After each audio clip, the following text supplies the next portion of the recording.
The Ghost Specialist. By Incarnated Wisp. Genre: fan fiction. Completed. Strategy. Action. Adventure. Chapter 121. Reedy said she was leaving, but she wasn't leaving right away. She would only leave for Goldenrod once she and Sam agreed to head out of town. They had plenty of time left together, as neither were too keen on immediately splitting off. This was made extra true since leaving meant they wouldn't see one another for over a full extra month. Instead, they tried to relax, walking around town in an attempt to explore with their teams. They visited a few gardens, a bell tower viewing site, a daytime burn tower, and a handful of shops that sold custom-made goods. It was boring. Sure, Sam appreciated the historical weight these places carried, and sure, they could have spent a while just taking everything in, but the thing about going out on a journey was that they were always sightseeing. Trying to do that specifically wasn't anything special because they saw new places regardless of where they went. So it was boring, and staying in a town like this only caused a growing itch to go out and do something exciting. Exploring did little to help them develop their teams, and it did even less for what could be considered entertainment. No, it took little time for them to come to a unanimous agreement acting like tourists wasn't worth the effort. They were trainers. They'd rather be battling. So, if they wanted something to do, they'd do exactly that. After a day of trying to explore the town and wasting their time, Sam and Reedy went out behind the Pokémon Center to claim a battlefield early the next morning. There, they placed down a simple, painted sign in a large glass jar. The setup was simple: pay a small fee, and anyone could challenge them to a one Pokémon each battle. If their challengers won the match, then the challengers would earn every dollar that had been placed into the jar. The challenge was open to anyone who approached and paid a small fee.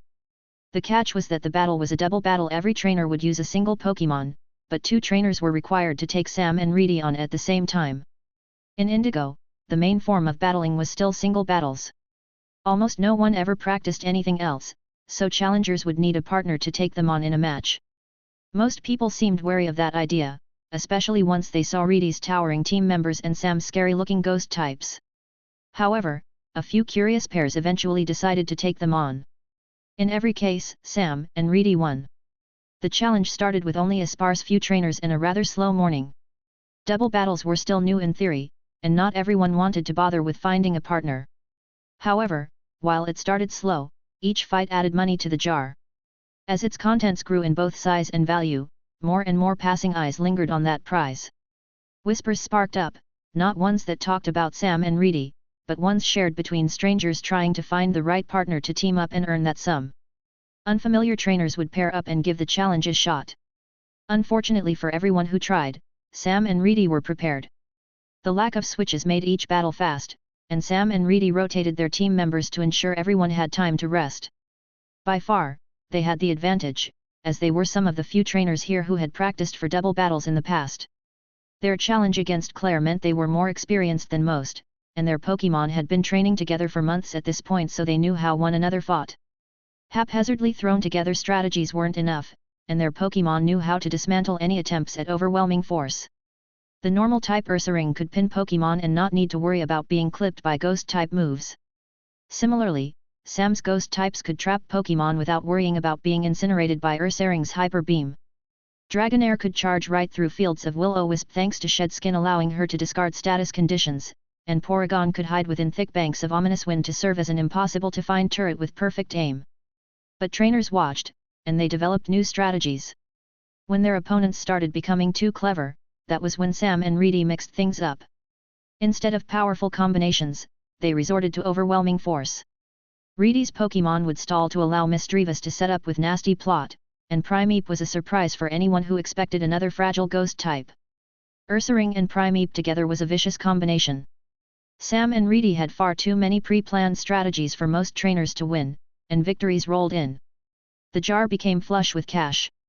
Unfortunately, not every Pokémon could participate in these matches.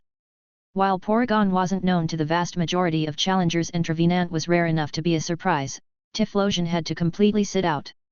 Rather quickly, this challenge became quite the public spectacle, so showing off the unknown Hisuian Typhlosion in battle was not worth the risk. Although, even though she couldn't fight, she could still attempt a different type of challenge instead. Rather than directly participating in a match, Typhlosion pushed herself to make use of her new type. While she couldn't exactly sink into a shadow like the more ethereal members of Sam's team, she could still cloak herself in darkness. Underneath a set of nearby bleachers, she practiced her control of ghost-type energy while trying to stay hidden.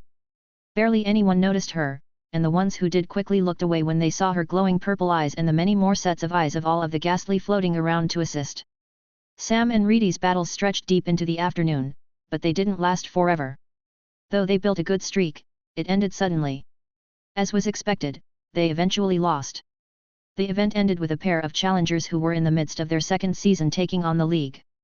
Though neither trainer had known the other beforehand, both had earned all 8 of their gym badges in their league attempt this year.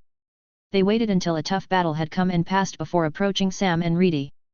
There, an elite Arcanine identified Sam's ghost type with an odor sleuth, and the resulting lack of immunity to normal type moves allowed an Electrode's explosion to take out both Porygon and Haunter at once. With that loss, the jar of money was passed over, but Sam and Reedy weren't complete fools. Not every bill had been placed into the container, and they walked away with a decent sum. The next day, they didn't bother to do anything, choosing to simply sit back and take the time to rest. It was quiet, slow, and sleepy.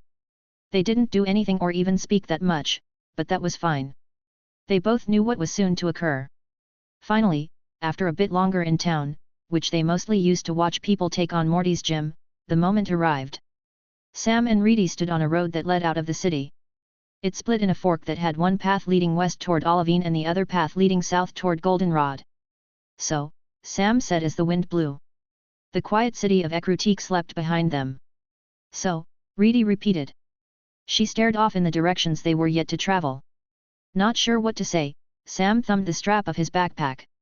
Both he and Reedy had already said their goodbyes to Morty at this point, and their Pokémon had already shared their well wishes, especially Primeape and Ursaring. Those two seemed to have left one another with a promise, by the next time they met, both would have evolved. Sam and Reedy planned to make that promise come true, but they were yet to say goodbye. But they stood there awkwardly, not really sure what to do or say. Eventually, enough time passed that Sam felt forced to speak up. So this is it, he said, unable to turn toward Reedy. We're splitting up here. This is the last time we'll be together until the conference. Reedy just nodded, struggling to find her words, and she cast her gaze down the path that'd guide her away. Sure. But it'll be fine, she said. A month isn't even that long. We're still going to meet back up, and we're still going to earn all our gym badges. We'll be in Silvertown in no time at all, and when that happens, I'm going to beat you and win the conference. She did her best to grin at him, attempting to send him a challenging smirk. Oh yeah? Beat me? Sam said, grinning right back. Maybe in your dreams. And even then, that's not going to happen, cause Haunter is going to eat those dreams right up. A pause.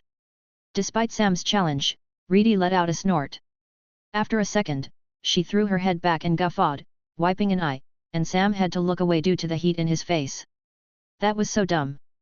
Maybe work on your trash talking before we meet back up, yeah. Sam snorted, and then he laughed too. He couldn't help it. Reedy was right, what he said did sound stupid, but it wasn't like he could have said anything else. They stood still. It was like their feet no longer worked. You'll be okay, right? Sam asked after a few seconds longer. Tibia and Fibula will be going with you to make sure Porygon stays safe, but you're still not going to have everyone else around. I'll at least have Haunter and the Ghastly and everyone else, but you. Please, Reedy scoffed. You know my team can fight off anyone who comes our way. We don't need a horde of sensors to stay safe. I'm more concerned about you and Typhlosion. No, the same is true for us. We'll be fine, Sam said. Once more, their conversation drifted off, but this time around, Sam could tell that this was it. There was no sense in stalling any longer. We'll be back, he said, turning toward Olivine. We'll be back, too, Reedy said as she turned toward Goldenrod. They could have said a more explicit goodbye, but they both knew they needn't bother. This was only a temporary parting. As they each took a step forward, they knew they would be meeting up again. In Silvertown. In the conference. At the very end of the season. No, no. This is not us betraying Reedy. There's nothing wrong with making a plan. Sam said to his team. She's the same as us, I mean, she's doing the same as us. We're just planning for a fight against one another. There's nothing wrong with that. Typhlosion sent Sam a look from where she was sitting during the team's break. They'd already traveled down Route 39 once before, so Sam knew the best locations to rest and wait. Around them were wide, hilly plains that'd eventually give way to ranches and farms. To the far north, a range of mountains lined the horizon, and directly to their south, a small slope connected to a river that followed the main road. Technically, they had stopped somewhere where passers-by could see Typhlosion, but her evolution wasn't exactly going to stay secret forever. It was just that the news of her evolution wasn't something to be passed around just yet. She didn't need to hide if they weren't anywhere so public. From a distance, she looked like a normal Typhlosion, she just had darker fur and purple flames. All Pokémon could have slight differences in fur style and color, and some stores even sold specialty dust that could temporarily change the appearance of a fire type's flames. So it wasn't that suspicious to have her out here. It wasn't like there were any travelers nearby, anyway. Anyone who passed by would just think she was just a strange-looking Typhlosion until they got close, and even then, the rest of Sam's team could move around to block that view. But since they were traveling, Sam couldn't exactly not take breaks to train, and forcing Typhlosion to constantly stay hidden was just plain cruel. There were no problems with her being out right now, and she needed to be out right now. After all, they were planning. What better time to make a plan to defeat Reedy if not during a time when Reedy wasn't around? Just think about it, Sam said, looking around to meet almost everyone's concerned gaze, except for Trevenant, as he didn't seem to mind. We already know Reedy has a plan to defeat us, so we need to make one to defeat her. But not just her, we also need to be ready for Xavier. More than him, there's also everyone else we've met, Eliza and Edgar and Cassandra and anyone else who might show up at the conference. We need plans. We have to be able to take them on. It was simply common sense to prepare strategies for any trainer they might face, and it was simply common sense to include Reedy in that group of potential opponents. Sam's Pokémon might have grumbled to themselves, but they did relent in the end. He took the opportunity to pull out a certain book, and for once, it wasn't the new Pokédex. No, for their upcoming training sessions, he had a journal full of notes prepared specifically for developing the team.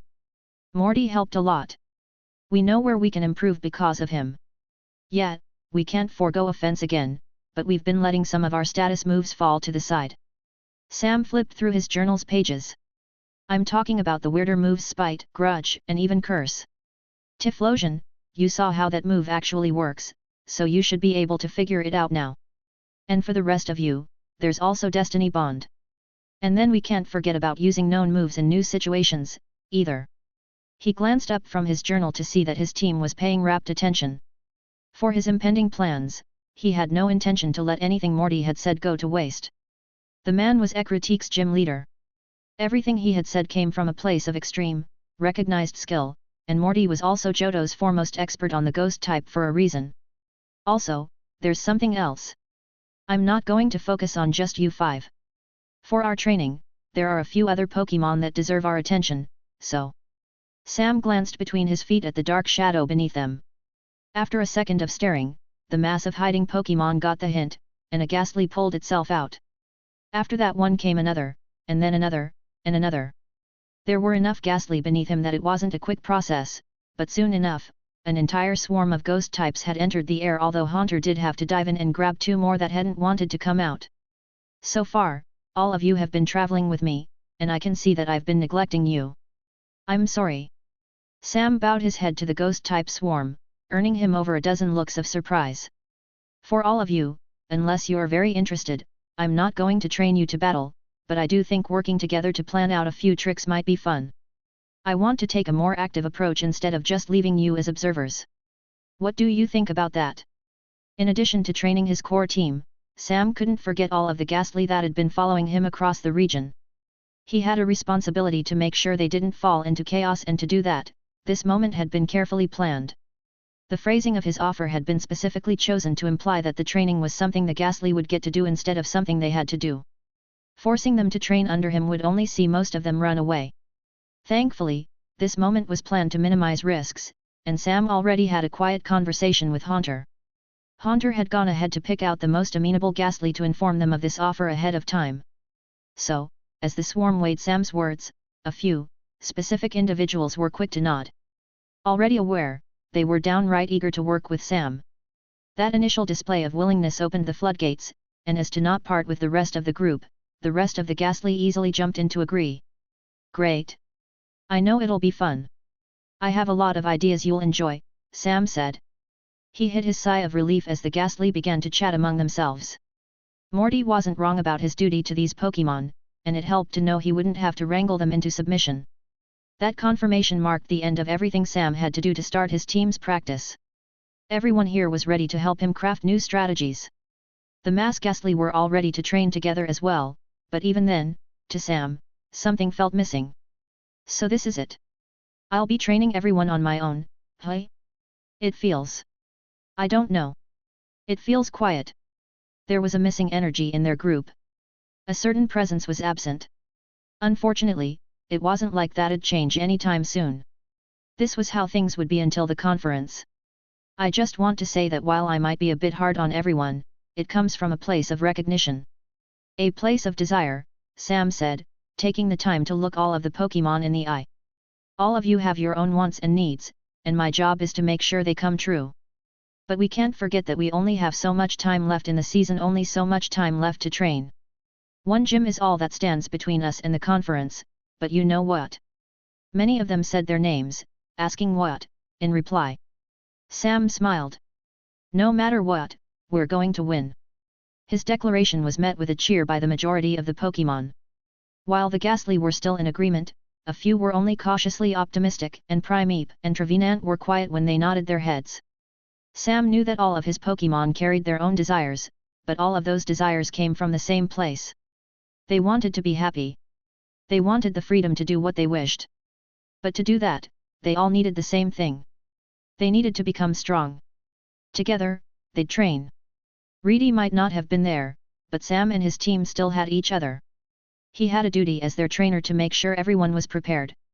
He had a duty to make sure they became as strong as they could possibly be. So as they traveled west, they trained, practiced, and created new plans. His team worked on specific developments, and to make sure everyone was working toward the right goals, Sam began to meet with everyone one by one. Chapter 122. Even without Reedy, travel was a cycle that involved frequent breaks. Sam would spend a while walking down the route, and once he found a decently clear area, he'd settle down for a rest. There, his team would practice their moves and test out potential strategies while he took a break. His Pokémon would then relax in their Pokeballs while he traveled west, and the process would begin anew. Nothing about this schedule changed from how they had traveled alongside Reedy. Right now, however, everyone was throwing themselves into it with a greater sense of determination than before. Practice was less relaxed and more intense than usual thanks to the knowledge that Kianwood was coming up. There, they'd strive to earn their 8th gym badge as fast as possible, and then they'd leave via a boat to Goldenrod. Their real goal was to finish the season in Ilex Forest, the premier environment for a team of ghost types to train for the conference. But they needed to actually get there first. So they went through harsh training sessions for now, pushing themselves to be as strong as possible to defeat their final gym. Thankfully, Sam was great at making plans, and instead of merely taking a break while his Pokémon trained, he made sure to chat with them and make sure they knew the direction they needed to take their training. Typhlosion had her offensive moves down.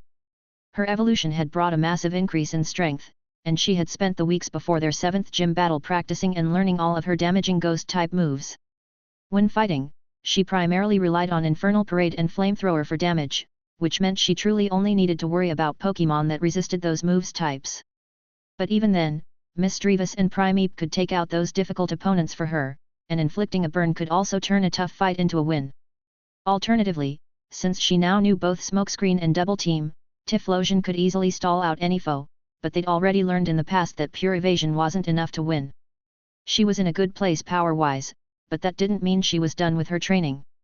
Strength could always be increased, and Sam still had a few ideas for new developments. She was the first he approached for a chat, moving to her side as she practiced creating spheres of nightshade around her.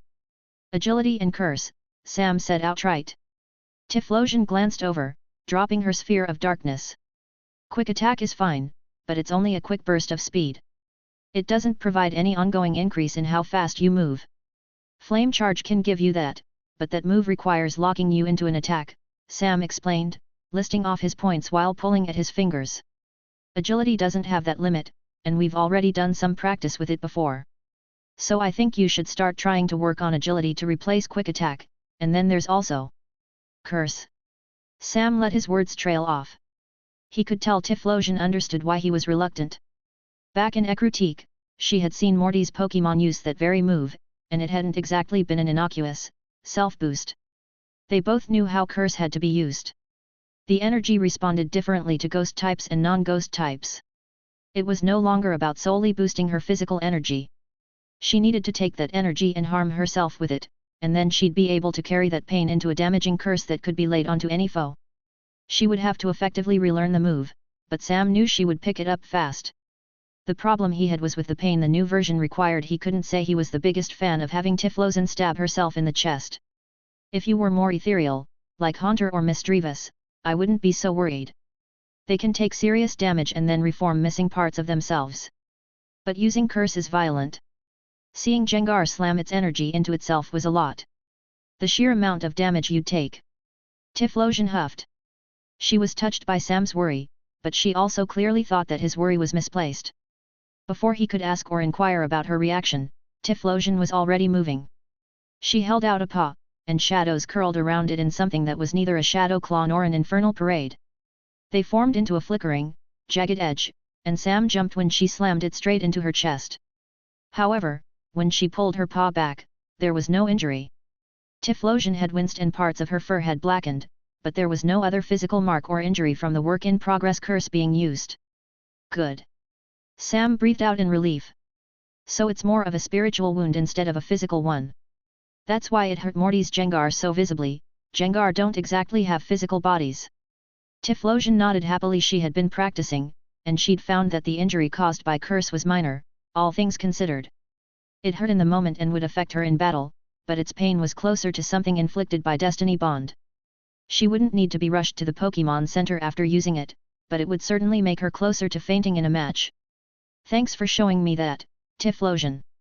I'm happy you've been practicing, but, well, Sam chuckled awkwardly. I don't want you practicing those kinds of moves without me. I spent all this time worrying about curse, and if it was any different, you could have got seriously injured, so I'm glad it's not worse, but... Sam was interrupted by Typhlosion placing a paw on his head. It took him a second to process what just happened, and he flailed his arms to get her paw off. She snickered as she pulled it away, her laughter coming as a throaty rumble as she took in his embarrassed reaction. Fine then. Maybe I won't tell you the good news, Sam huffed, and Typhlosion immediately stopped her laugh. But I've been thinking. Since we're on our way back to Olivine, Carl's ranch is going to be right there. Since it's not really a detour, I figured we could visit your grandfather sometime in the coming days. And then in just as much of a surprise as before, Sam suddenly found himself scooped up into a hug. He fought against it for only a second before letting himself lean into Typhlosion's arms. She was excited. Her grandfather was a Typhlosion of great power, and she didn't get to see him that often. Not only would she have a chance to show off once they arrived, but she'd also have the chance to learn a few tricks from a Typhlosion far older than her. When Sam approached Misdreavus, she was leading a group of Ghastly. While the Ghastly did tend to listen to Haunter most of the time, not every one of them followed his advice. Some preferred a more steady head, and when it came to learning more from Sam's group, these Ghastly wished to hear from a reliable commander rather than a mischievous friend. So for them, Misdreavus demonstrated Hex not necessarily to teach it, but just to show off the move. She'd already gone through both her Shadow Ball and her Nightshade, so it only made sense to demonstrate this attack next. Though fewer in number and with less control than Typhlosion's Infernal Parade, the wisps of her Hex were still quite impressive as she arranged them into burning, geometric shapes in the air. Hey, Misdreavus, Sam called out. His voice seemed to stun some of the Ghastly. A good portion of them had looked absolutely enthralled by Misdreavus's moves. Wanna talk about training? The response was instant, every dark flame winked out. Without bothering to say goodbye, Misdreavus immediately ended her show and split away from the Ghastly to reach Sam. She then affectionately nudged his side. He laughed. Sorry. I need to borrow her for a bit. Just a short break. She'll be back to it soon. Sam called out. The Ghastly tried to look on with pleading eyes, but Sam was used to their antics and knew when to move on. Stepping to the side, he found a quiet spot for a chat with Misdreavus. Some of the other ghastly drifted away, but most remained behind to patiently wait for Miss Drevis to continue her demonstration. "All right, Miss Drevis," Sam said, looking his Pokémon up and down. "Let's talk about training. I already gave you a big list of attacking moves in the past, but right now, I want you to focus on just two, Power Gem and Pain Split." Miss Drevis eagerly listened in, and Sam went on to explain. Power Gem was one of the few, special attacking rock-type moves, and it used the power of gemstones to fire out laser beams, somehow. His thought was that it would be unleashed from the pearl necklace around her neck, and it'd be a useful move for her to pick up. As a Pokémon so based around special attacks, coverage was more important for Miss Drevis than the rest of the team. She already had Ghost and Psychic type moves, but a new Rock type attack could help her take out types otherwise difficult for Sam's team. Rock was super effective against both fire and flying, and it was a viable option against Dark. Conceptually, Sam couldn't claim to understand how it worked, but the new Pokédex said it came naturally to Miss Drevis's species, and it was a strong companion for her nasty plot. "I know I've already talked about Power Gem in the past, but I think now's the best time to learn it.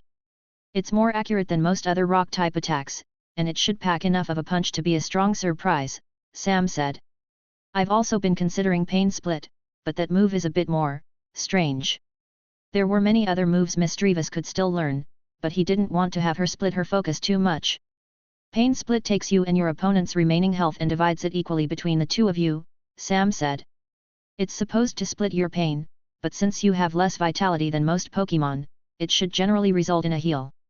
The big reason I want you to learn it is so that you have a way to stay up while sweeping." All of that sounds good on paper, but... He breathed out, distinctly aware of the analysis he wrote on it in his journal.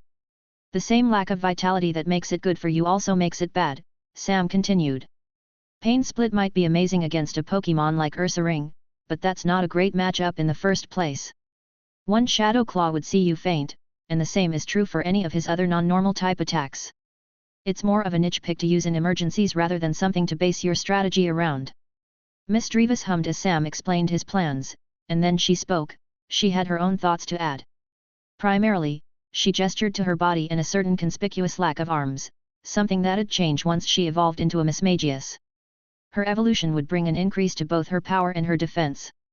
While she currently wasn't the best at taking hits, that would improve once she evolved. As a Mismagius, it let her take more risks in fights. "Yeah, but..." She interrupted again, sharing even more of her thoughts. Pain Split was a good move, they'd just need to use it carefully. If Sam really wanted to give her a way to punish foes for hurting her, then he'd have her learn Destiny Bond. In a way, Pain Split was safer. Once she was done gesturing to share her thoughts, Sam looked at his Pokémon before letting out a sigh. Miss Drevis giggled and affectionately rubbed against his side again. "No, you're definitely right," he said as Miss Drevis smiled to herself, smug. "Pain Split is better, and while I do want you to learn Destiny Bond eventually, a way to heal gives you more opportunities in battle overall. Still, it's not as pressing as coverage, so focus on Power Gem first, all right?" She eagerly nodded her head. Her central gemstone flashed as if in practice, but since she hadn't really attempted the move before, no attack came out. "All right. So other than that, I've been thinking about your evolution. I think I finally know when we'll be using that Dusk Stone." Kian would. Specifically, Sam thought it made the most sense to evolve Miss Drevis right before their final gym battle. He wanted to give her time to make sure she had as solid of a baseline as possible, and he wanted to make sure she had time to learn her new moves before needing to distract herself with getting used to a new form. However, there was an argument to evolve Miss Drevis earlier than that. Once a Mismagius, she'd need to spend time adapting to her new form before she could properly fight in a battle. However, Sam was more worried about the conference than maximizing their chances in their final gym battle. Since Miss Drevis focused more on special attacks than physical attacks, the biggest change her evolution would bring would be the power behind her moves, something that would only need a slight amount of work to get used to in time for their fight. "Does that sound good?" Sam asked. "Do you have any thoughts or comments on my plans for you?" Miss Drevis tilted to the side before nodding and saying her name excitedly.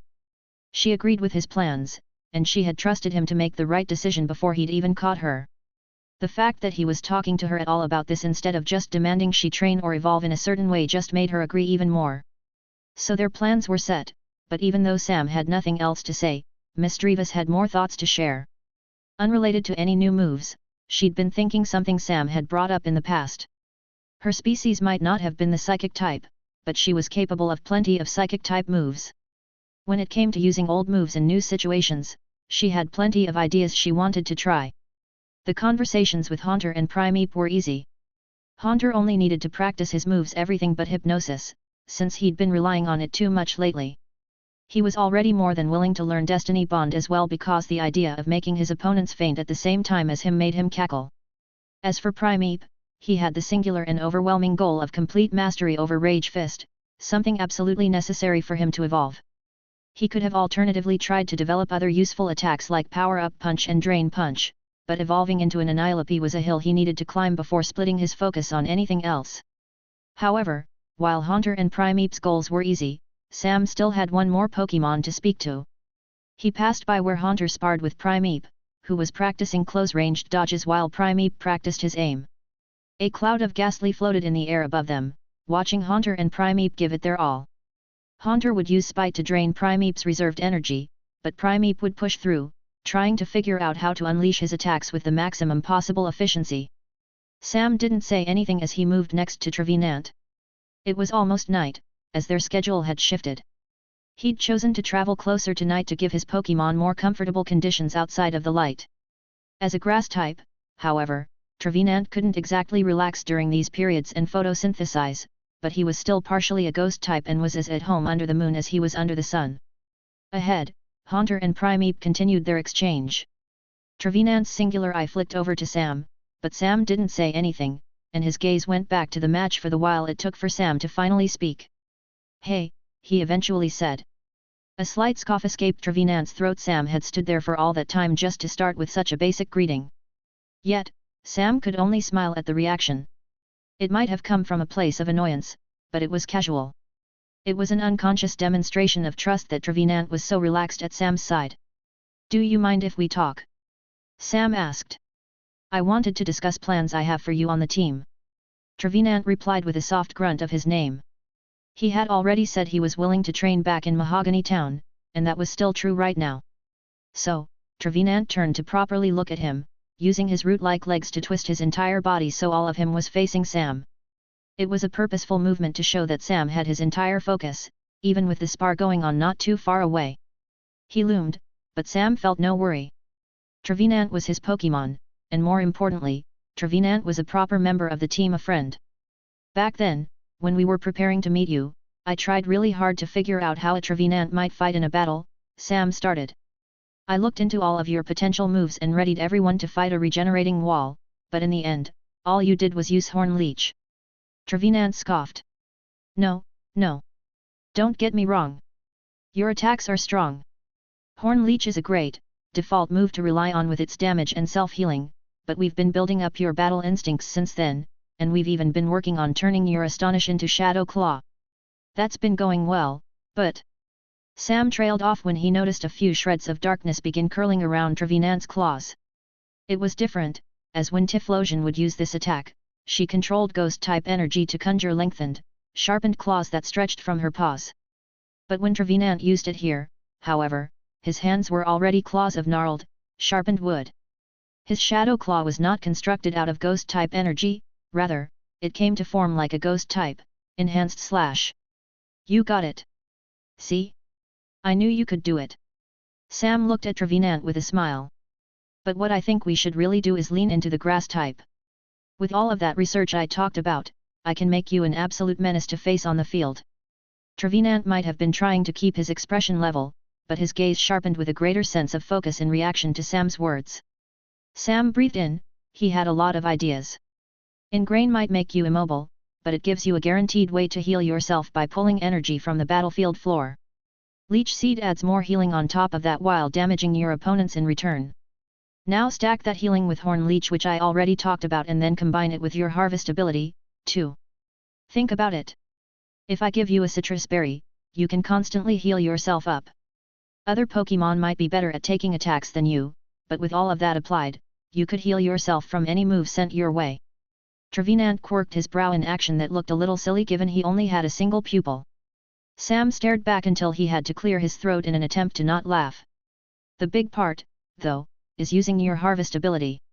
That's what I think we should work on mastering, Sam said. Regrowing healing berries can make sure you stay up in battle. I mean, I haven't really seen you use it this way, but you don't have to give away what you grow. Taking the seeds of a single citrus berry to make dozens more can give you a lot of extra health in a fight.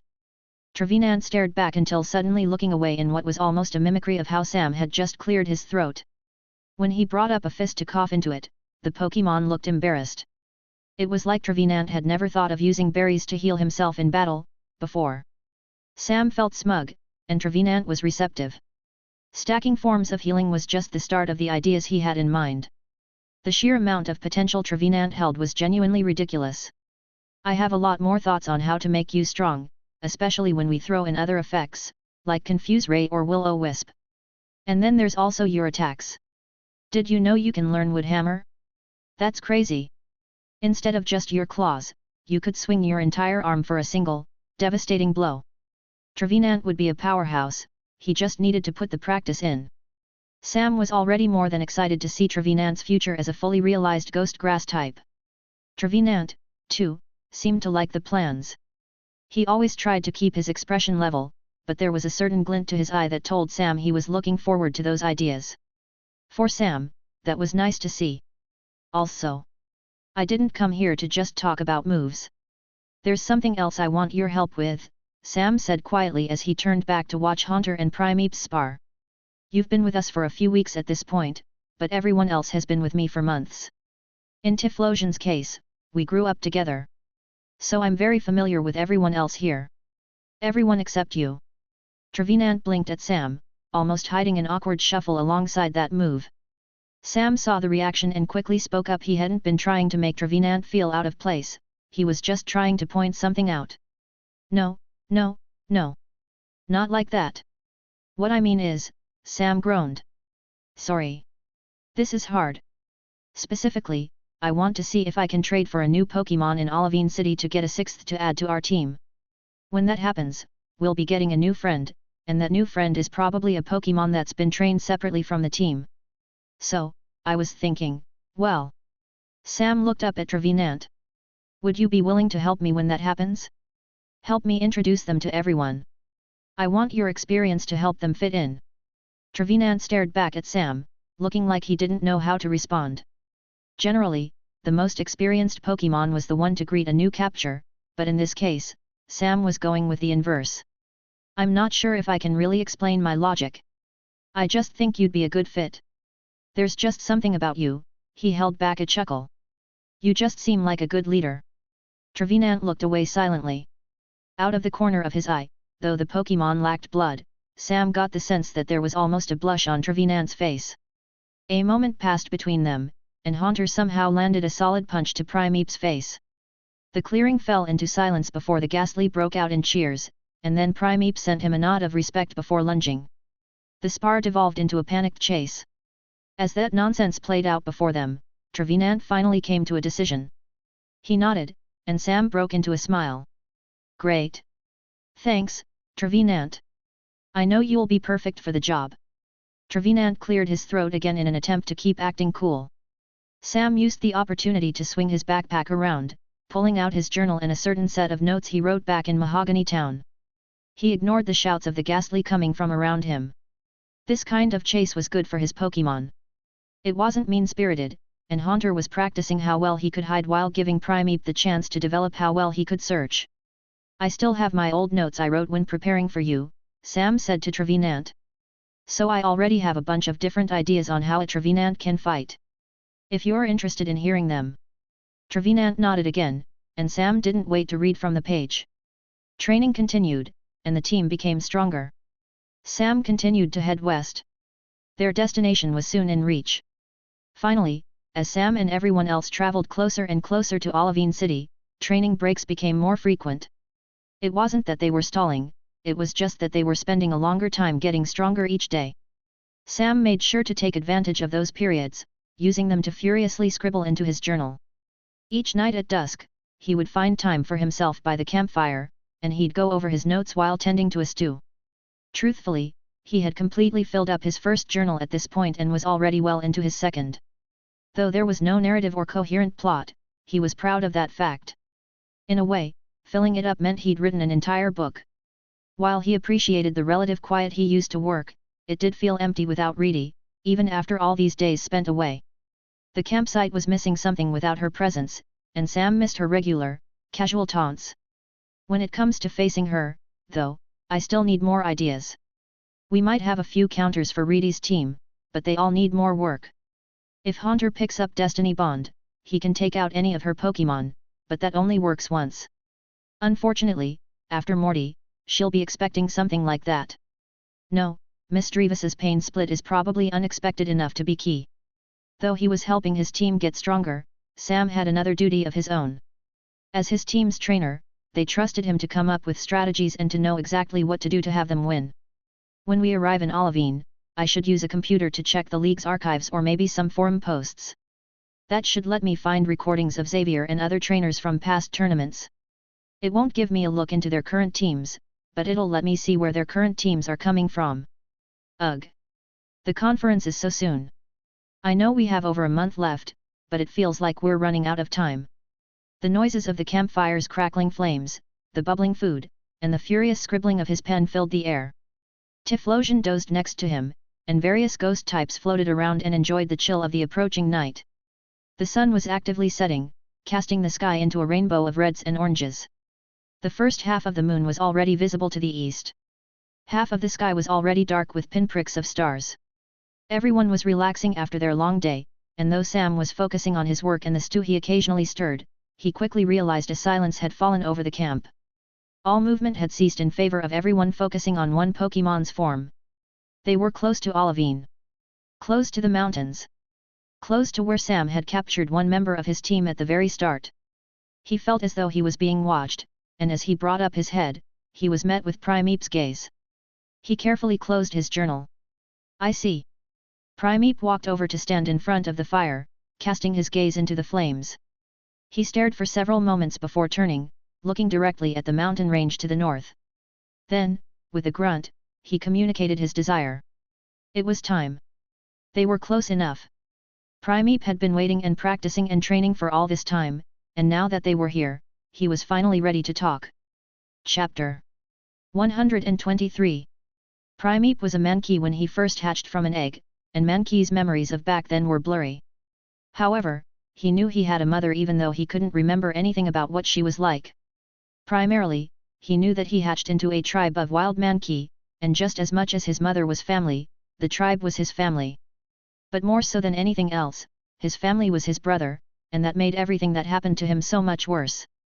Mankey's tribe lived off-route, which came with its costs and benefits. No one in the tribe would be captured and they had the freedom to do and take what they wanted, but they didn't have the protection or relative safety of an area regularly patrolled by humans. The tribe existed because there was safety in numbers, but they had no singular leader.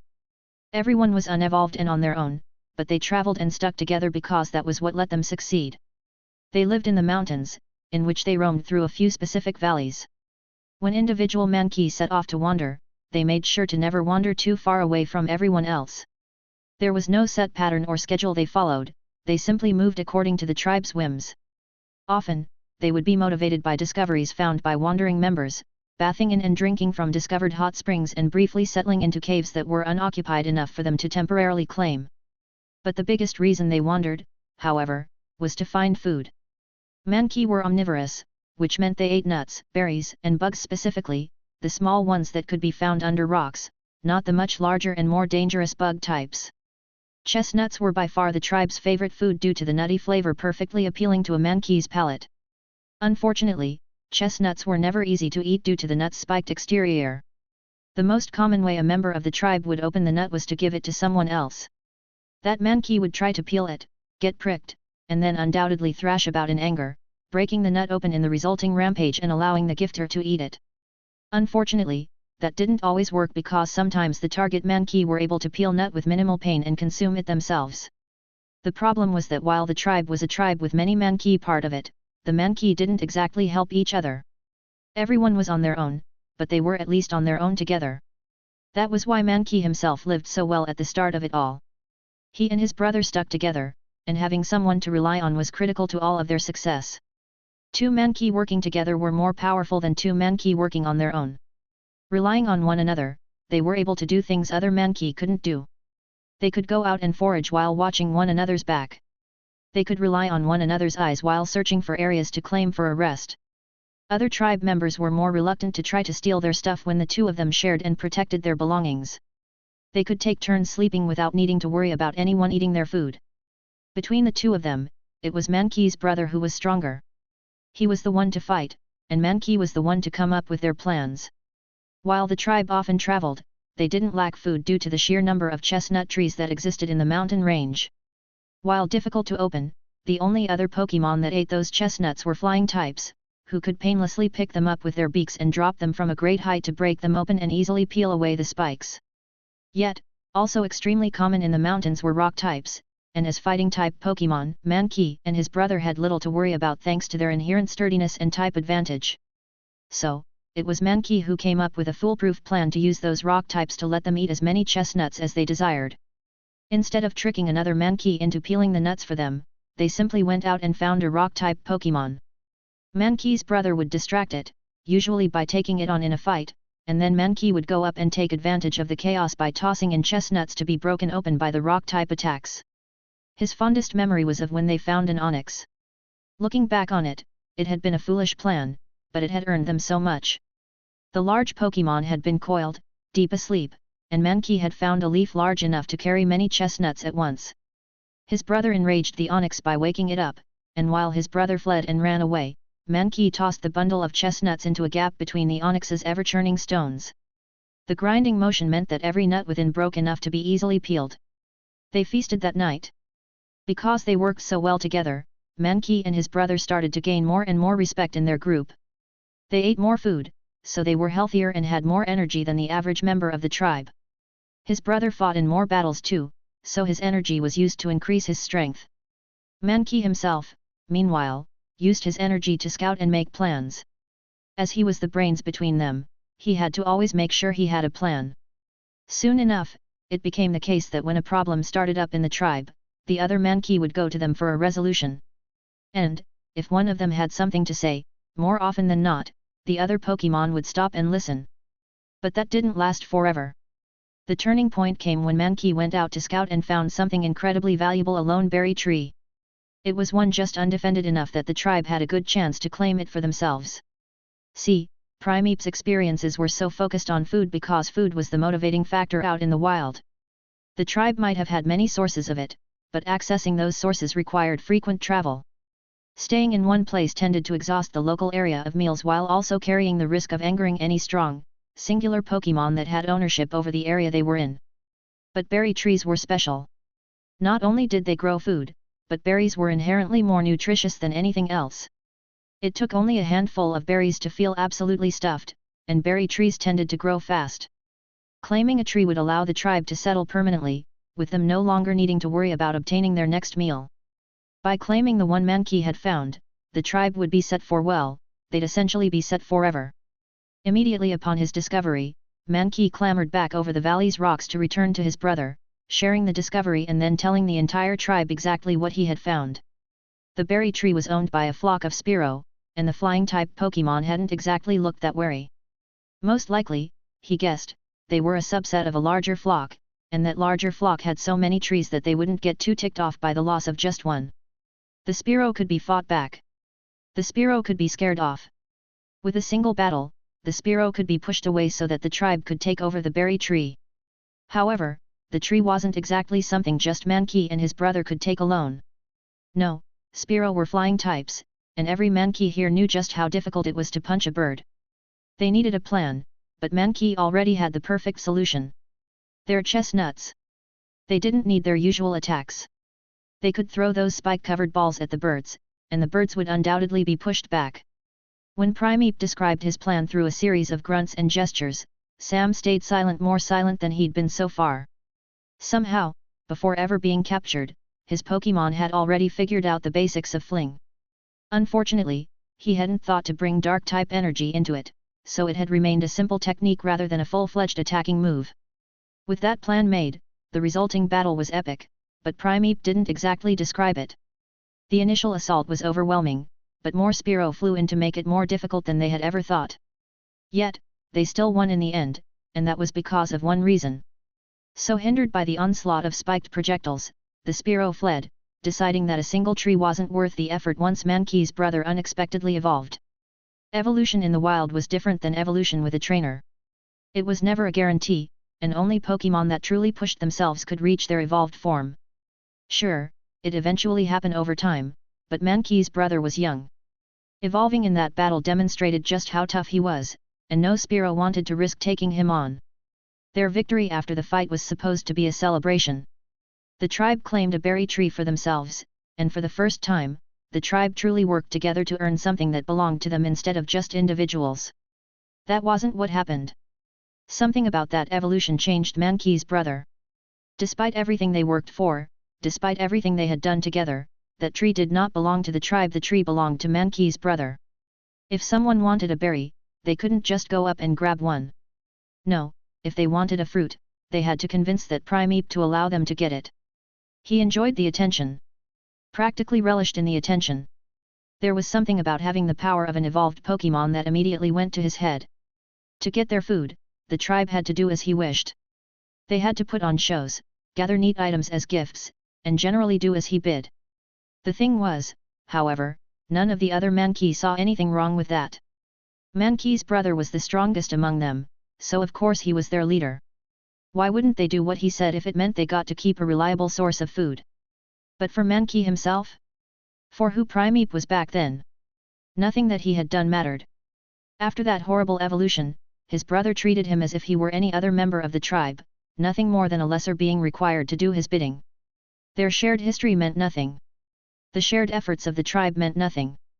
Mankey believed that the tree should belong to everyone, not just the single strongest Pokémon among them.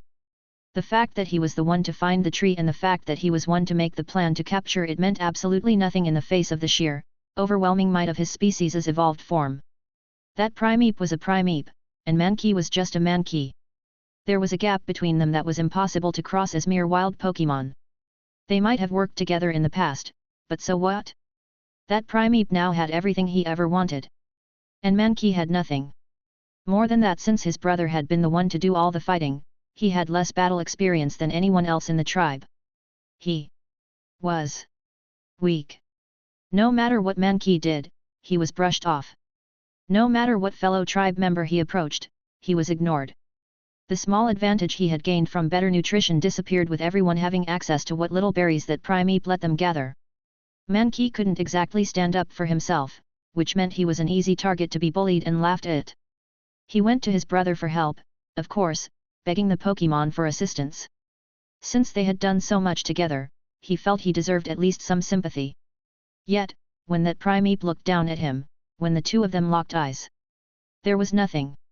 That Primeape did nothing. There was a reason he grew so angry that he challenged his brother to a fight.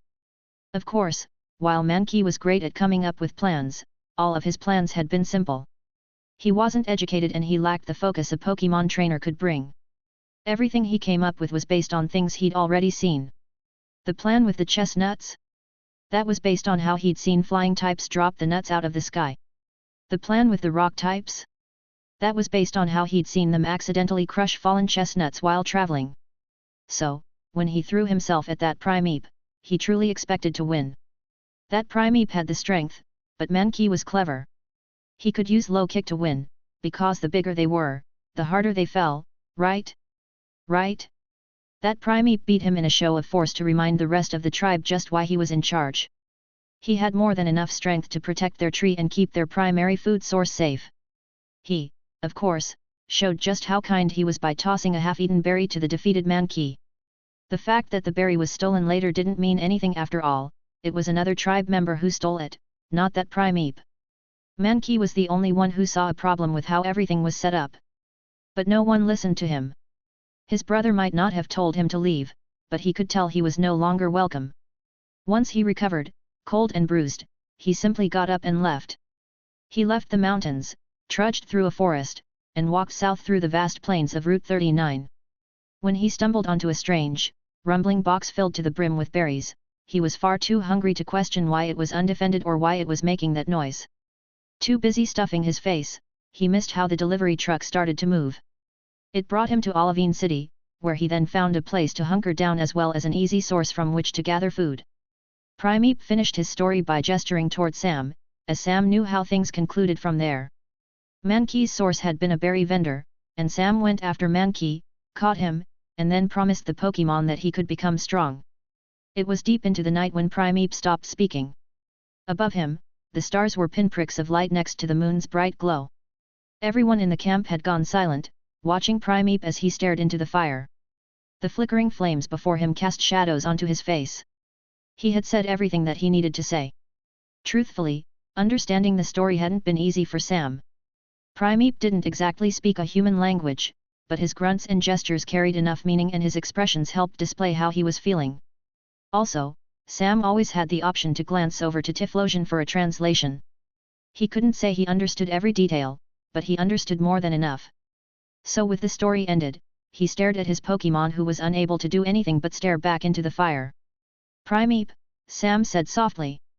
The Pokémon grunted, rolling his shoulders, and tried to break out of his self-inflicted trance. He stretched out his hands to his sides, and Sam could see the muscles flex in his arms. So all this time, you've been down because you've been waiting for this. You've been so focused on getting stronger because you want to beat your brother in a fight. Primeape's fists clenched. His arms went tense with his hard-earned strength. Speaking that goal had been a reminder of Primeape's purpose. He would defeat his brother. He would prove his strength. Just like how a flame burned in the center of their campsite, a flame burned in Primeape's chest. Sam couldn't tell if it was hatred or rage or just a deep-seated grudge, but everything he'd been doing was for the sole purpose of this upcoming fight. Primeape couldn't focus his thoughts if his mind always fell back to his past. He needed to work through what had happened to him, and to do that, he needed to defeat his brother in a proper match. Sam could remember how he first found him. Primeape Mankey at the time had been living alone in an abandoned house's attic. He'd been surviving off of stolen fruit, living in a dirty nest of scavenged cloth. But rotting food and gathered scraps wasn't everything up there.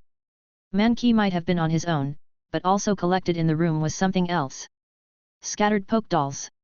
Even back then, Primeape had just wanted friends. But even though Sam had caught Mankey, it was only when he had told him of Anilope that he'd truly become motivated. He'd laughed and trained alongside all of them, but there was always that desire to become something more than just a Primeape. He knew Rage Fist, but he was yet to master it. His species was one that could never give up a grudge, and he was far too consumed by it to ever evolve as he was now. In a way, he needed to overcome this to reach his next form, but this wasn't something he needed to do just to become strong.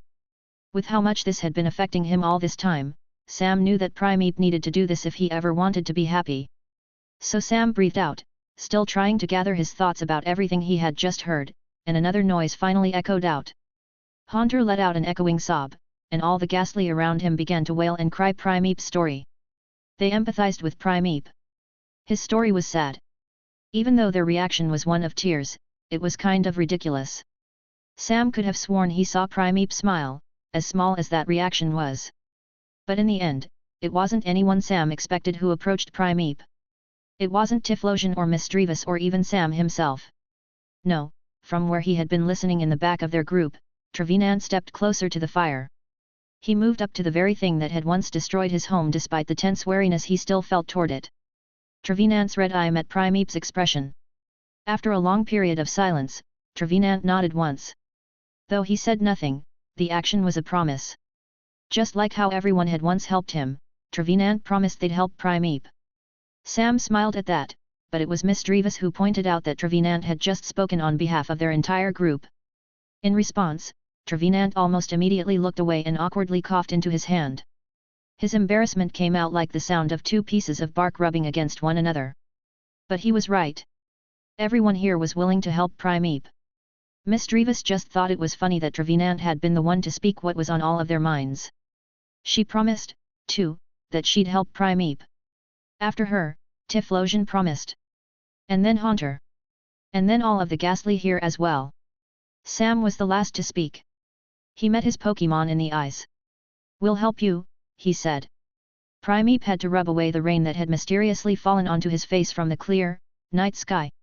As cheers and cries of support filled the camp, Sam stood up and looked around. The moon was high above their heads, and the stars somehow felt even brighter than before. But more than anything, that night, each and every Pokémon here were up and raring to go. Change of plans! Sam shouted, the start of his announcement echoing over their campsite. We'll be taking a detour. Instead of continuing west, we're heading north into the mountains. We'll be going off-route to find Primeape's old tribe, and there. Primeape looked up at Sam. And there, Sam continued. You'll be defeating your brother. Primeape, I promise you that you will win. Chapter 124. It took 2 days to reach the mountains. With how large they had been on the horizon, it made sense in retrospect that they were closer than Sam had thought. Route 39's hilly plains quickly gave way to a short forest at the very north of Route 38, and then that forest gave way to rocky cliffs and shrub-covered slopes. No Pokémon attacked even as they moved off-route. The wild Pokémon seemed less willing to approach now that the ghastly were more readily leaving Sam's shadow to follow along from behind. Unfortunately, though they entered the mountains in search of his old tribe, Primeape wasn't able to help with much more than traversal. The environment was rocky and consisted of valleys interspersed with sharp climbs. The only plants were shrubs and the occasional, almost barren chestnut tree. Despite this being his old home, only the basic sense of the area was familiar to him. Whatever Pokémon lived out here seemed to regularly reshape the terrain. Large grooves on mountainsides marked where graveler would roll down slopes to race. Plants were almost always new growth, popping up from seeds dropped from flying types and then grown due to the influence of the rare grass type. Paths were formed through chance rather than anything else. It was difficult to find ways to travel forward at all. And then there were other, even larger roadblocks. A few days in, Sam found himself staring at a mountain of flesh that rumbled as it snored. Pokémon that lived in these mountains had to be strong to survive, and there was no way that the Pokémon before him was anything his team could easily handle. Reedy would hate me right now, Sam mumbled as he looked over the massive Pokémon. Sleeping so soundly, that thing in the road didn't react to his words. Though it was probably in its equivalent of a simple nap, it'd likely be in its hibernation-like state for the next few days or until violently disturbed. However, so thick with fat, it had plenty of padding to be comfortable no matter what it felt. Its position lodged between two cliffsides probably made it feel as though it was sleeping in a hammock. If Reedy was here, she would have considered catching this Snorlax. They were as rare as they were strong, but they inhaled food almost as much as a person inhaled air.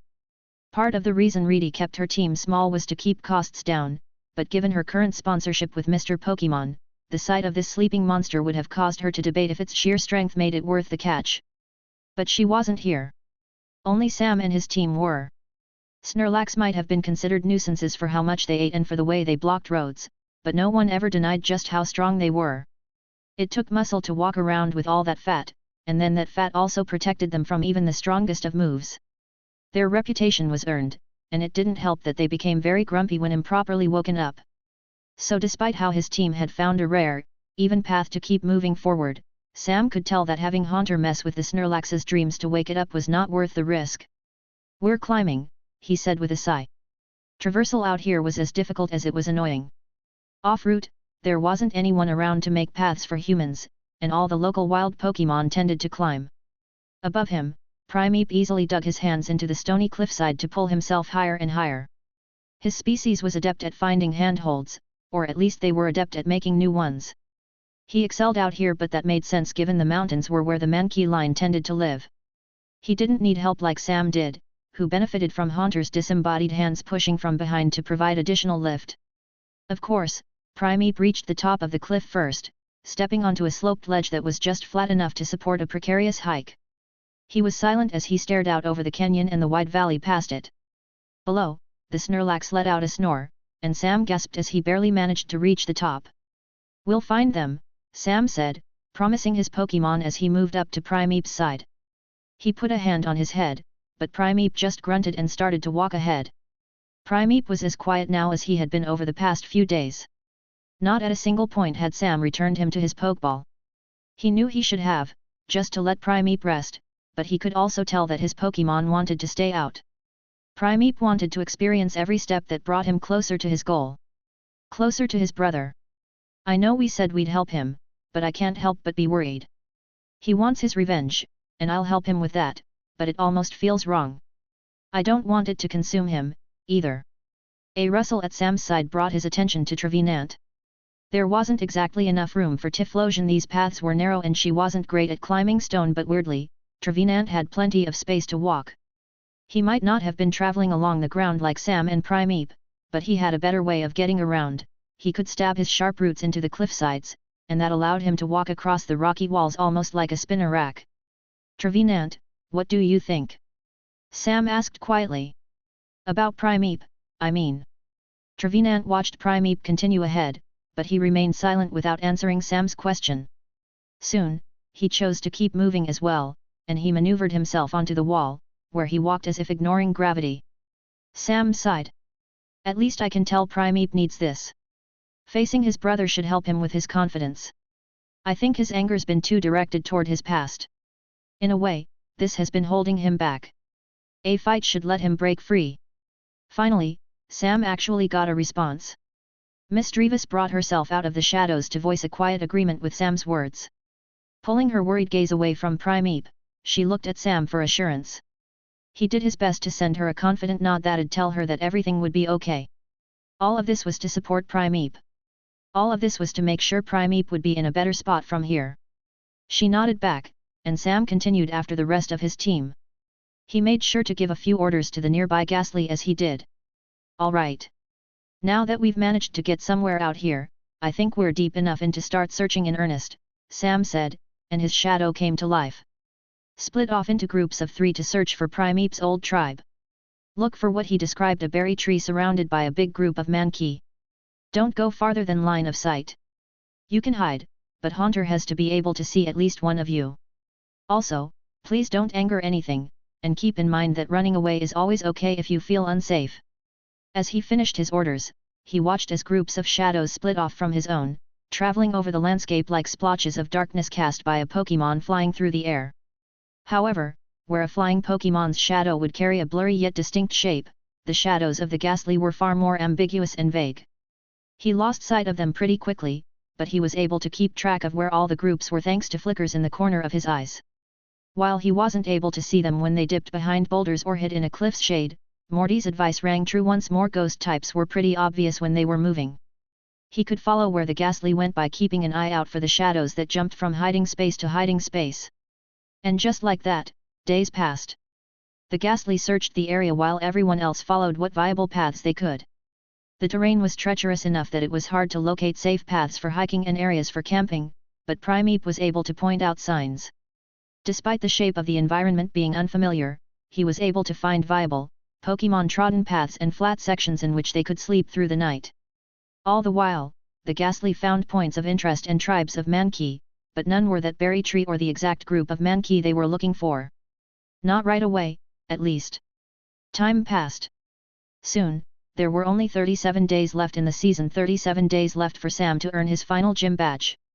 Thankfully, they had a slight bit of wiggle room when it came to the conference. The end-of-season tournament wouldn't start right away. There was a day's break and then a week-long festival in Silvertown beforehand.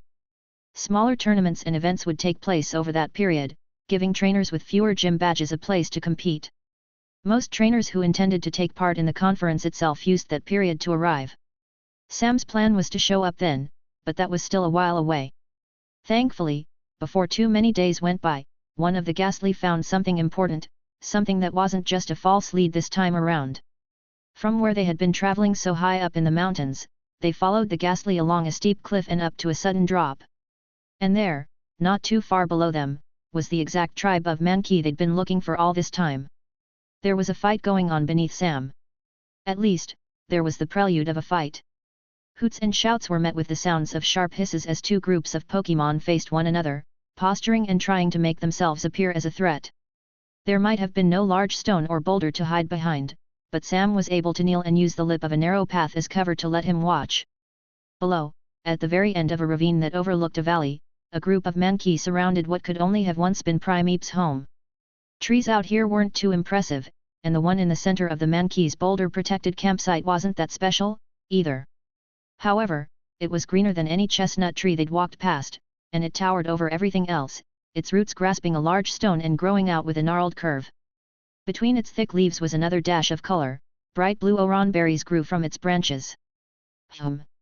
But there doesn't seem to be too many Oran berry left right now. Can't say they look that ripe, either. The tree might have looked nearly picked clean, but it was still obviously a berry tree. Which was probably why a group of Gligar was trying to approach the Mankey's camp. Clawed Gligar with sharp fangs and even sharper, stinging tails clung to the ravine's cliffsides and hissed at the Mankey that shouted back at them. They would occasionally unlatch to threaten the fighting types with sweeping glides before returning to the wall, but the Gligar never risked getting too close. Both sides were testing one another. The Gligar would glide past, and the Mankey would swipe at the air. Neither wanted to fight, but they both wanted something. The Mankey wanted to protect their home, and the Gligar wanted to claim those delicious berries for themselves. Behind Sam, Trevenant rustled in annoyance. He didn't bother to hide. If anything, his displeasure was making him stand taller than usual. In his eyes, the Mankey were selfishly protecting their tree instead of sharing, but Sam could only disagree. The Mankey are only able to live out here because of their tree, he whispered. They have an entire tribe to feed, which looks to be about 24 Pokémon right now. If they give away their food to the Gligar, then even more Pokémon would come to ask for food. Their tree isn't that large and they aren't grass types. They only have enough berries to support themselves, so a meal given away is a meal their tribe can't eat. Trevenant grumbled but relented, quickly quieting down. Sam glanced around to see where everyone else was, finding that his ghost types were watching from the nearby shadows and that Primeape was now watching at his side. Everyone was completely silent. Primeape stared at the Mankey with an intensity that told Sam this group was exactly right. "Do you see your brother?" Sam whispered. Primeape slowly shook his head, but his eyes lingered on the base of the tree. Beneath the boulder and the tree's roots, a dugout hole formed a den beneath the earth. Given the lack of a certain individual, Primeape seemed convinced that someone was inside. So Sam and everyone else stayed hidden above the clearing, watching and waiting as the standoff progressed. Each time the Gligar unlatched for a dive, they seemed to glide closer, and each time they came near, the Mankey's shouts became even more furious. Eventually, one Gligar got far too close. With a hiss, a single Gligar unlatched from the cliffside and dived in the same way so many others had done before. However, its fanged mouth curled up into a nasty grin that seemed far too targeted for this dive to be a mere test. It moved surprisingly fast, and one of the shouting Mankey off to the side wasn't prepared. The Gligar hurtled downward, pulling up at the very last second to swipe right across the vulnerable fighting type's face. The slashing attack might not have been too serious, but it still knocked the fighting type off the boulder it had been perched on. It hit the ground with a grunt, rolling back to clutch its head in pain. The hooting and hollering stopped, and Sam expected the entire tribe to fall into a rage. But that didn't happen. Instead of that hot, furious anger Mankey were known for, a far more cold rage seemed to settle into the tribe. The clearing below fell into pure silence, and the many Mankey perched on the camp's surrounding boulders all pulled back at once. "Is that normal?" Sam whispered. Primeape stayed quiet. He only watched. As the Mankey left their spots on the stones, they moved back to surround the tree. Two of them peeled off to the side to help their injured tribe member, who they escorted to sit in the shade under the tree's trunk. The Gligar took that as a victory, hissing in laughter and jumping down to take up positions on the very boulders the Mankey had just abandoned. The largest of the Gligar, the same one who had landed that attack, jumped into the clearing almost in challenge. Instead of attacking group to group, this one Gligar seemed to be challenging the Mankey's leader. Doing so would minimize the injuries on both sides, but Sam had a feeling it was doing this out of ego more than anything else. After a further moment of silence, Sam felt just how still Primeape suddenly went next to him. From the darkness of that den beneath the tree, an arm shot out. A gloved hand grabbed the rock, which cracked under its grip. At first, Sam thought it was his Pokémon down there. All Pokémon of the same species usually looked somewhat alike, but the resemblance here was genuinely uncanny. However, where his Primeape was thick with muscle, this Primeape was far more lean. More than that, too. They had similar faces but different fur. Sam's Primeape had the benefit of semi-regular grooming sessions. This Primeape had coarse, dirt-covered fur and matted patches that betrayed the locations where it had been injured in the past. Also, it's tired. Once Sam got over his shock at the clear family resemblance, he realized that the wild Primeape had bags under its eyes. It moved with a controlled confidence, yet part of that control came from an ongoing feeling of exhaustion. Seeing the state of its foe, the lead Gligar grinned. It cackled, cockily raising its head and acting as though this would be an easy win. Letting the wild Primeape approach it, the lead Gligar bragged to the rest of its group, causing a few of the other Gligar to laugh.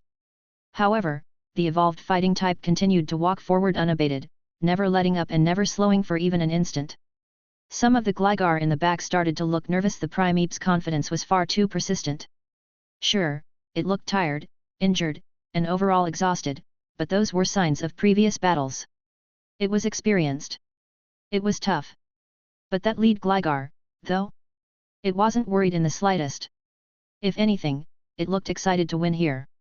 Before the Primeape could ever reach it, it launched itself forward, gliding through the air and twisting its body around to stab with its tail in an attempt to immediately end the fight. It failed. An inch away from the wild Primeape's face, its stinger came to an abrupt halt. The Gligar's eyes widened as it stared at the hand that had snapped up to grab its incoming tail. The Gligar tried to flap its wings in an attempt to escape, but it simply wasn't strong enough. The wild Primeape had it pinned, and, in a single movement, the Gligar was then unceremoniously slammed into the ground. Dust entered the air. The Gligar behind it all shouted at once. So that's... Sam didn't finish his thought. Below, gasps from the Gligar echoed out in pain. Rather than attacking again or encouraging the other Pokémon forward, the lead Gligar began to furiously scramble away. Hurt and terrified, it clambered up one of the surrounding boulders to jump off, using the height to glide away as fast as possible. The rest of its group followed. The lone Pokémon that had to be Primeape's brother watched as the Gligar fled, and it was only when they had completely vanished that he finally let himself breathe out in relief. One of the Mankey watching in the back hurriedly climbed up the tree to pluck a berry. It then rushed down, running up to the Primeape and offering the healing fruit to him. Without missing a beat and without slowing down, he took it.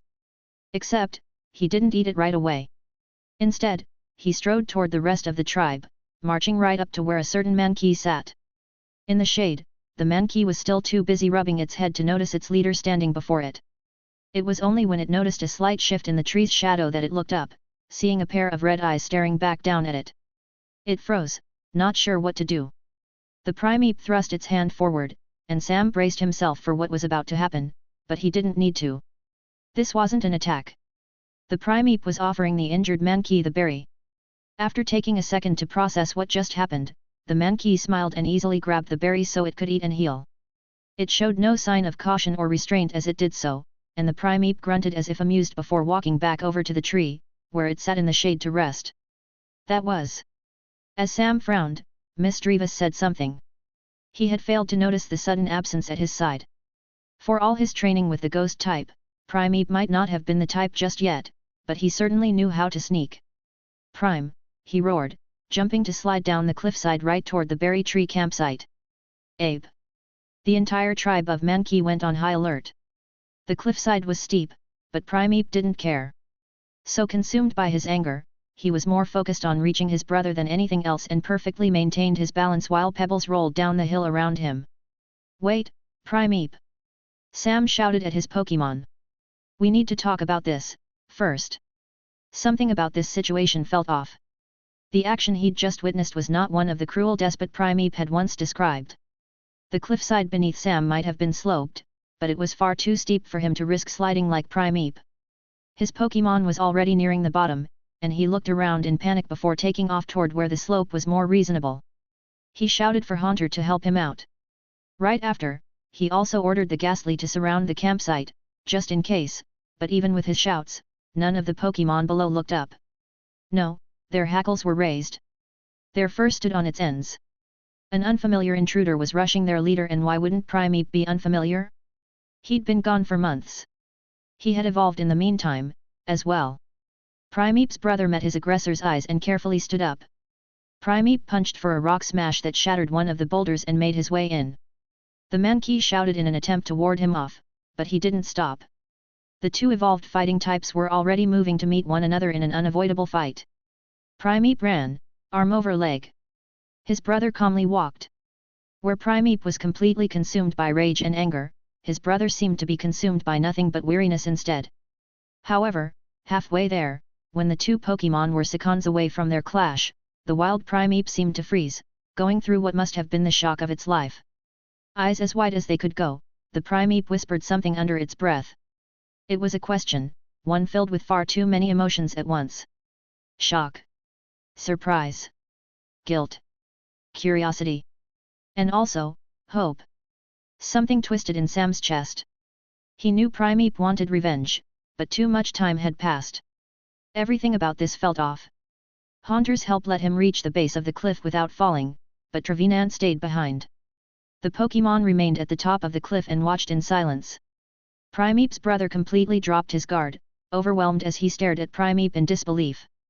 A cloud of dust filled the air as Primeape tore forward, his eyes bright red and locked on his singular goal. To the sounds of the Mankey's fervent cries and Sam's panicked shouts, Primeape struck first. His fist impacted his brother's face. His brother rocketed back. The Pokémon bounced across the ground and came to a rest against the boulder under the tree. It had only been a single attack. Yet, Primeape's brother did not get up. Chapter 125. Everyone's eyes were on Primeape. His body heaved up and down with every breath. His arm was still extended from where it had smashed right into his brother's face. His brother wasn't moving, but he was alive. As it stood, he was just unconscious. A single hit had knocked him out. Slowly, Sam took a step forward. The clearing was practically silent. Primeape, he said softly, trying to call for his Pokémon to step back. Unfortunately, all his voice seemed to do was snap Primeape out of his shock. The fighting type blinked and looked around as if he had just now realized what he had done. His eyes flicked to his brother, to the Mankey, and then to Sam's team behind him. He said nothing, and neither did anyone else. Primeape proceeded to do the only thing he could do. He ran. Faced with the weight of everything that had just happened, Primeape turned and dashed right out of the clearing. Arm over leg, he scrambled to escape, quickly disappearing into the curved ravines of the nearby cliffs. Wait! Sam's shout saw no response, only his voice's echoes returning to him. Primeape was already gone, too busy running away to do anything else. Sam cursed, breathed out, and readied himself to chase after his Pokémon, but he froze when he realized the current state of the clearing. All of the Mankey crouched by the boulders in the back, watching his group warily. Despite this being their home, they all looked ready to flee. As for Primeape's brother, he groaned in his unconsciousness, but he wasn't in a state to stand up. A few of the Mankey looked like they wanted to run up and protect him, but none wanted to get closer to Sam's group after that demonstration. Ugh! All right. Sam rubbed the side of his head.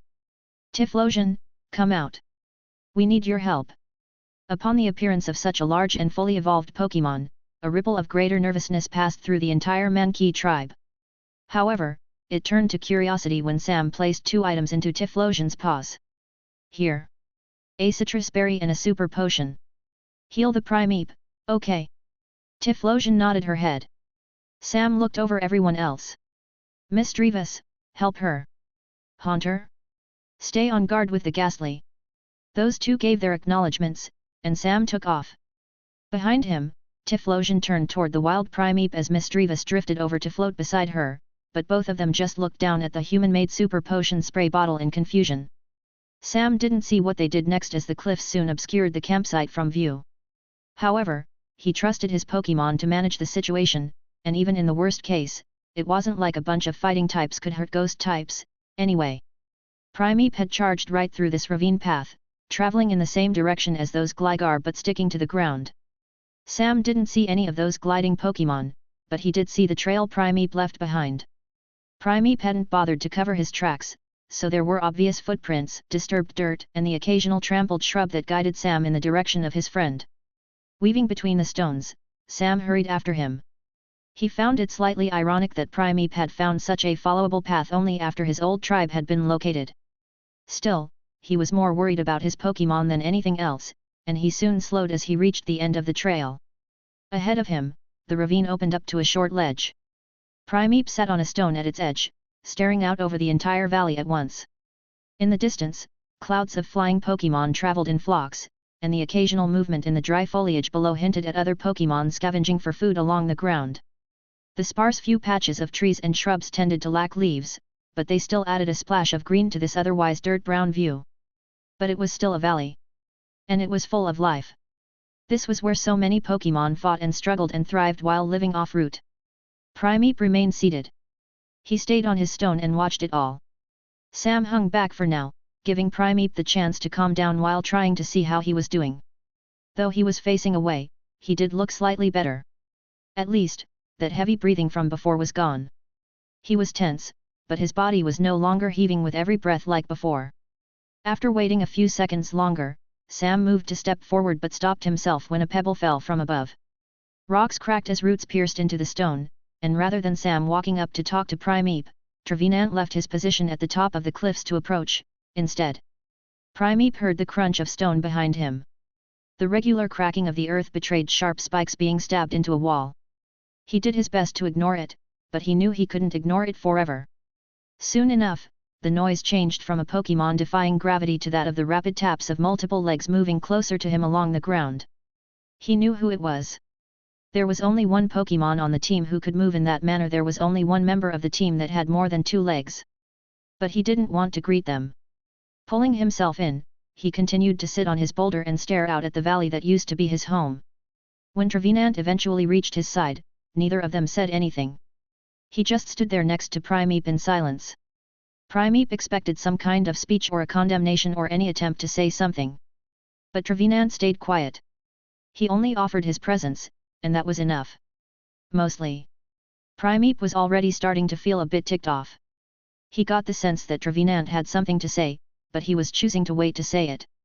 He just stood there, looming with that same quiet to him as always. It was awful, as the lack of anything was starting to make Primeape feel as though someone was beating him with a shovel. A familiar heat came from his chest, and a vein throbbed on his forehead. He couldn't hold back forever. Silence existed to be broken. So Primeape talked, unable to resist blurting everything out. His rant started simple and summed up his feelings as succinctly as he could. For Primeape, none of this was fair. All this time, Primeape had been fighting to get stronger. All this time, Primeape had been fighting to stop being weak. And when he finally got a chance to prove to everyone that he wasn't that same, pathetic monkey, it hadn't mattered. His brother, the same brother who had all but thrown him away when his usefulness ran out, didn't even want to fight. It was like that thing had been happy to see that he was back. It should have been afraid. It should have been furious. The Pokémon that had once been family should have reacted in any way but exactly like that. But he hadn't. When Primeape's fist sailed right toward his brother's face, his brother almost looked like he was full of regret. And the more Primeape remembered that expression, the more extreme a twisting in his chest became. Fed up, he smashed a fist into the boulder he sat on. Dust fell from his hand when he pulled it out of the resulting crack, and he wrapped his arms around his legs. Primeape breathed out, grumbling as he did. He tried to calm himself in the same way he'd practiced so many times before. He hated this. He hated his brother. He hated everything that had just happened. He hated how his brother didn't fight back. He hated how easily his brother had been knocked out. He hated how the entire tribe had been there for support. He hated how getting his revenge had felt wrong even though it was everything he'd sought. Above it all, there was one thing Primeape hated the most. He hated how his brother had acted as though everything would finally be all right now that Primeape had returned. With that statement, he went quiet, a heaviness returning to his breathing even though he had nothing else to say. His rage continued to smolder in his chest, but at this point, he didn't care. He felt far too exhausted to give it anything other than the briefest of acknowledgements. Unfortunately and infuriatingly, Trevenant continued to choose to not speak. At least, Primeape appreciated that he was listening. If nothing else, having another Pokémon there was nice. It meant he wouldn't be alone. For a while, they lingered at the top of the cliffside, and life in the valley beneath them continued on, unaware of everything that took place. Time passed, and after just a minute longer, a new set of footsteps echoed out as Sam moved up to join Primeape as well. "You know," Sam said, "you are allowed to be upset." Primeape grunted in annoyance. He was not upset. He was angry. Yet, he was definitely still angry, it was just that he was angry in the opposite direction. He let his head fall onto his knees, and Trevenant chuffed as if something Primeape had said caused him to laugh. Primeape grumbled in response and ignored how that was the first time Trevenant made a noise in this conversation. He didn't want to get angry about it right now, and he didn't want to think about how he'd done nothing but rant. "But this sucks," Sam continued. Primeape snorted. He could only agree. "I get this wasn't supposed to happen. It really wasn't what either of us planned. Instead of him being a raging jerk, we got here and he was a leader. An actual one. And that means we can't just take the easy way out. Sam rubbed his temples. If he had been nothing more than a tyrant, we could have been leaving by now. You could have strolled up, punched him in the face, and left right after. Didn't need to be more complicated than that. I mean, imagine what that could have looked like: your fist smoking, your brother recoiling, and all of the Mankey looking up at you in awe. Primeape actually let out a short laugh before quickly schooling his expression. Except, Sam said, his voice becoming soft, and Primeape went silent to listen to his trainer's words. He was tired. Injured. All this time, he's been fighting to defend the tribe, and he even proved his change when he gave that berry away. Your brother, if you even want to call him your brother, I mean. That Pokémon changed, but that doesn't mean what happened to you changed. Just because he has the tribe's support doesn't mean you have to forgive him for what he did. Primeape looked up at Sam to see him staring back. The past still happened. You're allowed to be upset about how you were treated. He's done nothing to make up for that. Guilt isn't enough to make everything okay. To the side, Trevenant rustled his leaves to express his agreement. Like usual, he shared no words, but his meaning was clear enough. Just like Primeape, Trevenant was yet to forgive. Honestly, Trevenant would never forgive the people who burned down his family and his home. However, for the sake of his own well-being, he had to move on. He had to recognize just how pointless a constant search for revenge would have been. It wasn't worth letting himself be controlled by nothing but rage. And, as Trevenant looked back to Primeape, Primeape could understand why Trevenant had come. Their backgrounds were similar enough, and Primeape had already given him advice in the past. So just like how Primeape had once supported Trevenant, Trevenant was now supporting Primeape, but it wasn't an exchange. Trevenant was here because they were friends. But, also, I don't mean you should never forgive him. Or that you need to. It's complicated, you know? Morally and ethically, and, I guess everything else, too. One of Primeape's ears flicked to the side. He hadn't realized Sam was still talking, or that he had started rambling, more like. I mean, that Pokémon's been fighting for the tribe for a while, so it makes sense why he fell into a leadership position. He had to, or, well, he already was in a leadership position, so he was forced to take on the responsibility no matter what. So then does that mean you need to forgive him? Because he's changed and understands responsibility now? Or is that too much leniency, and you should wait until you actually feel better about the situation? Family doesn't get a free pass to be rude just because they're family, so does that mean he needs to do something for you, or is it enough that he's changed? Or maybe because he changed he will be better from now, so you should just forgive him regardless, or is there a better moral outcome here that's still an outcome that makes you happy, so we should spend time finding a different solution that... Sam stopped to breathe in, and he seemed to notice that Primeape and Trevenant were staring blankly. Awkwardly, he turned away from the pair and cleared his throat, coughing into his hand in an attempt to regain control of the situation. Sorry. I got caught up in my thoughts. Read too many books, you know. Primeape snorted. He appreciated the effort, nonetheless.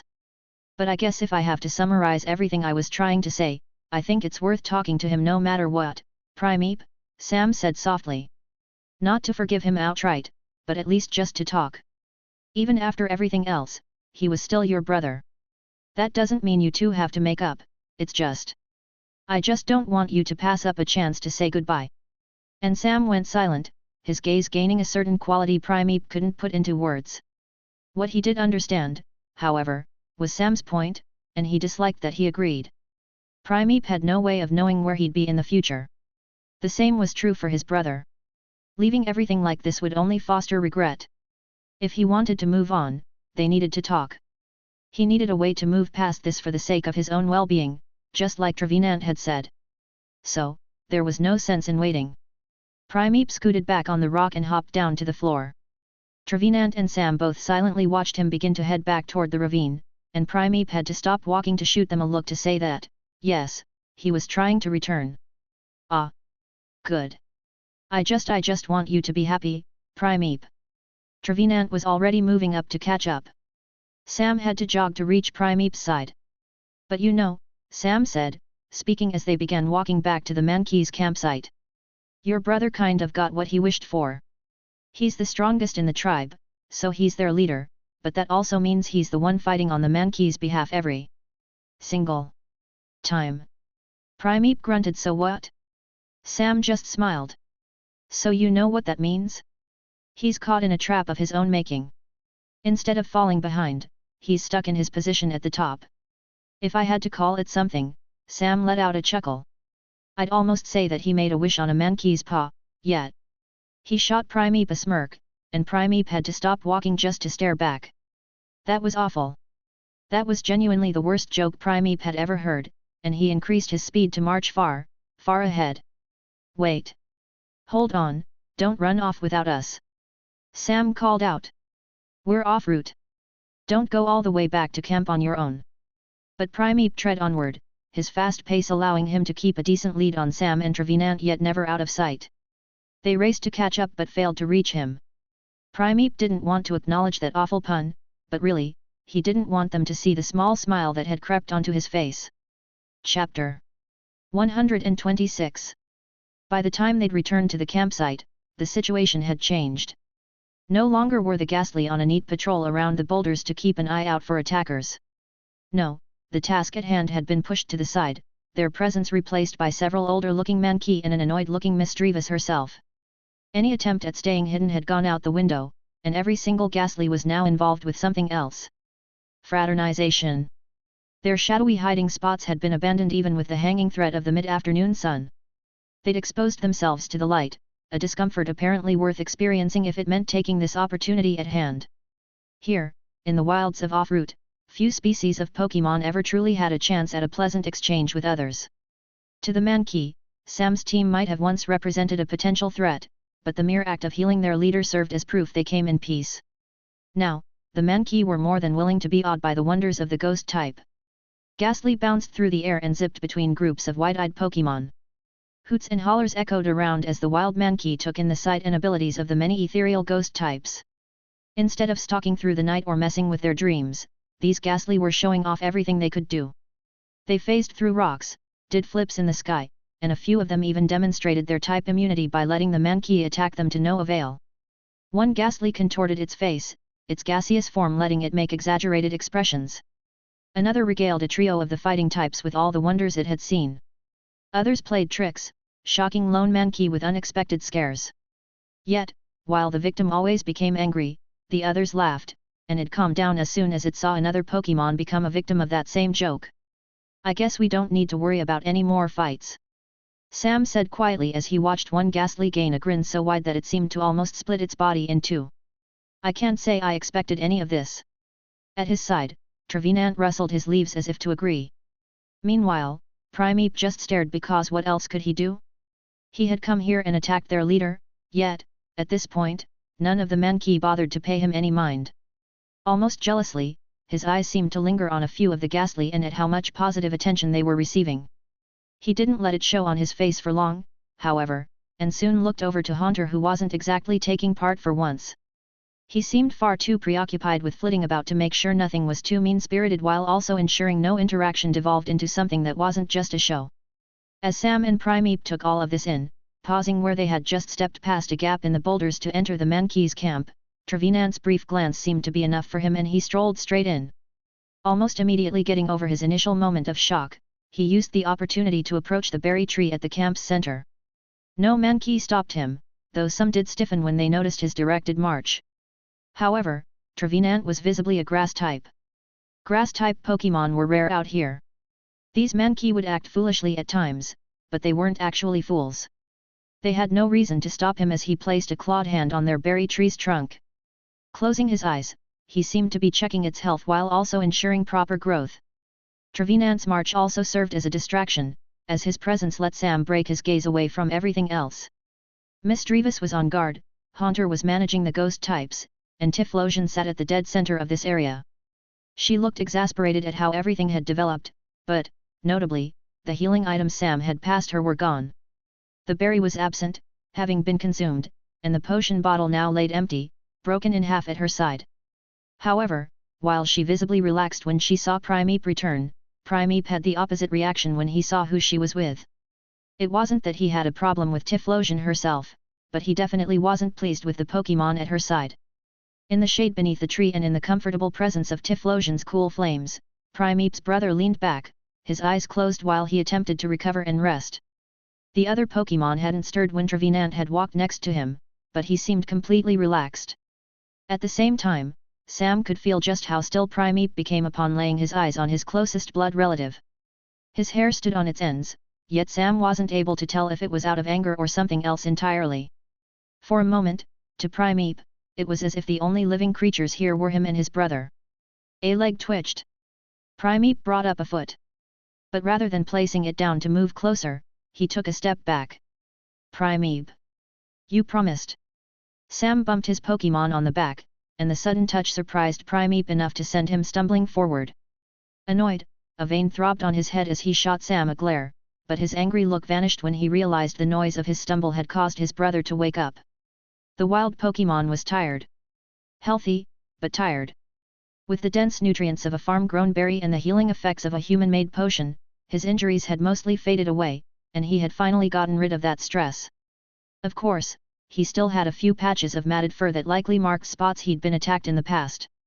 A simple potion wasn't enough to treat those lingering injuries, but a nurse could have fixed those overnight. But while those remnant injuries marked a further need to rest, they also marked the wild Primeape's experience in battle. This Pokémon had been fighting on behalf of his tribe for all this time.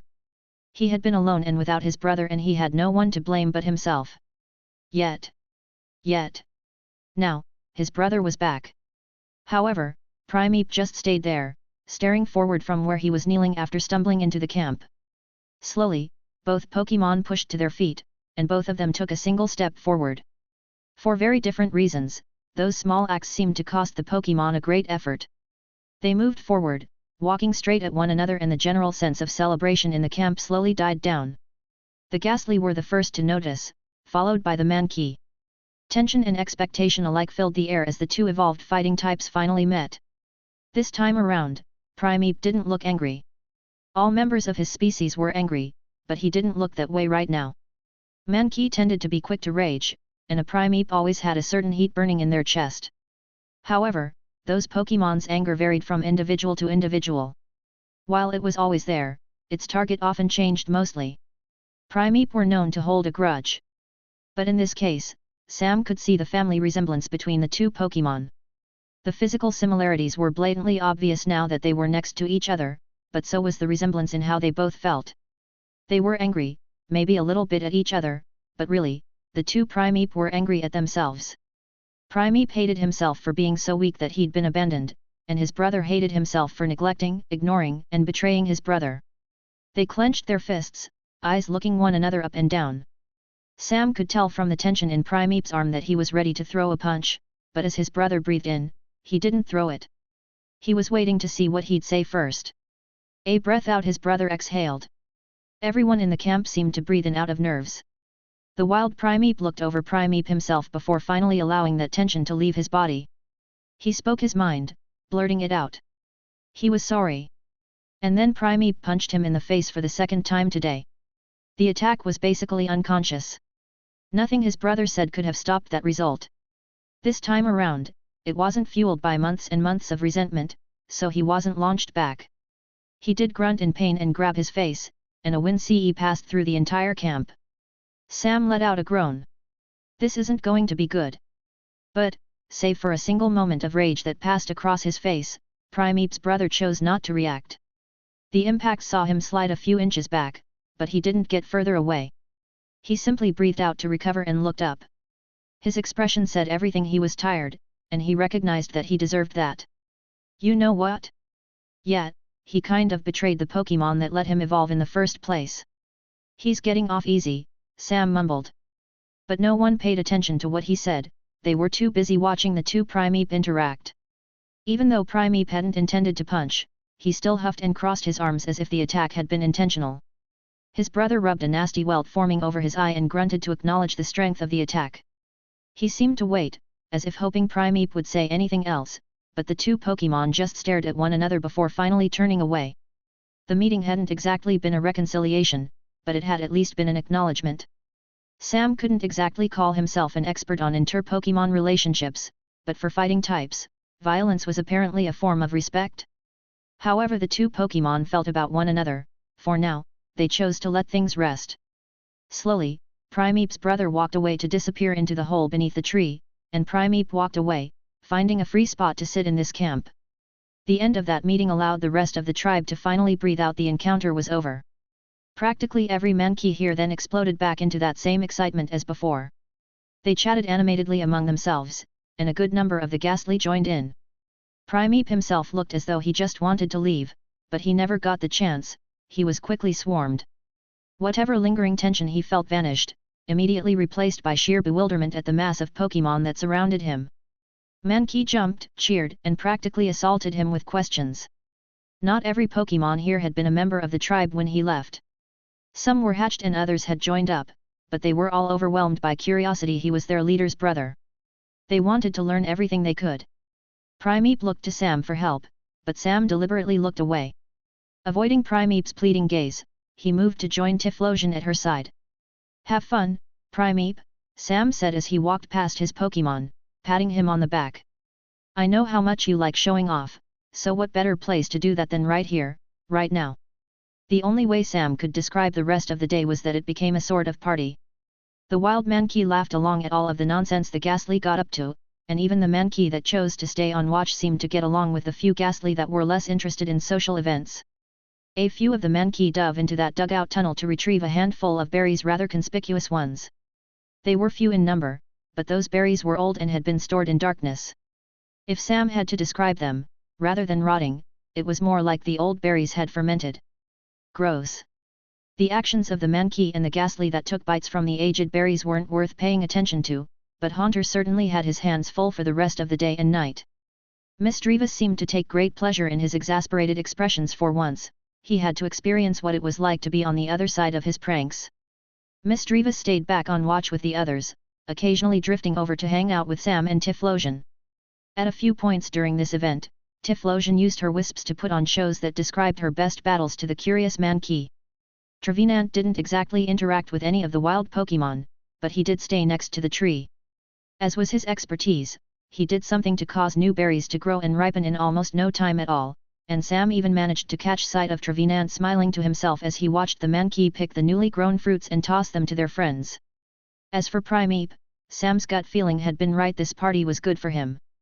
The attention of the crowd prevented him from slipping away, and it prevented him from slipping into a more sullen mood. While many of these Mankey had treated him poorly once, that was not true for every Pokémon here, and he had been gone for months. There'd been plenty of time for the tribe to obtain new members, and there'd been plenty of time for the Mankey to grow regretful of what they'd done. That meant plenty of Pokémon came over to offer their apologies, and plenty more practically begged him to show off his strength. He was surrounded by all of the youngest members of the tribe, and they shouted their names over and over again before he finally gave in and demonstrated his power by punching straight through a nearby stone. A cheer echoed out. It was just a rock smash, but the variety of moves wasn't as intense out here. Primeape looked around sheepishly, but practically every single Mankey looked back at him with awe. From there, a completely different type of event started. No longer as enthralled by the Ghastly, the various Mankey started to scramble off. A young Mankey brought Primeape a pebble, which he then crushed in his palm. A second one brought a slightly larger pebble, which he also easily turned to dust.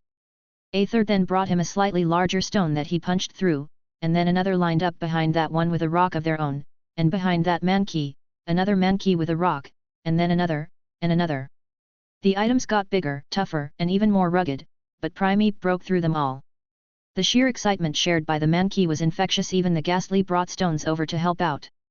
Save for a single Geodude that woke up and rolled away, annoyed at being disturbed in its nap, Primeape shattered everything placed before him.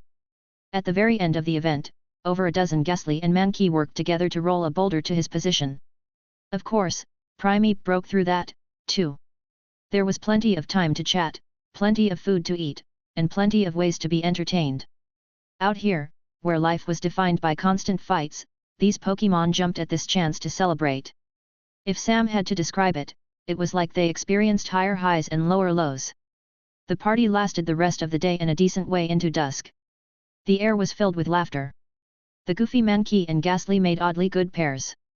But though these fighting types seemed like furry balls of boundless energy, they didn't exactly have infinite stamina. Day gave way to night, and as the sun fell, the monkey eventually exhausted themselves and fell into a deep sleep. Dozens of snores echoed out, the rumbling so prevalent it felt as though it came from the earth itself.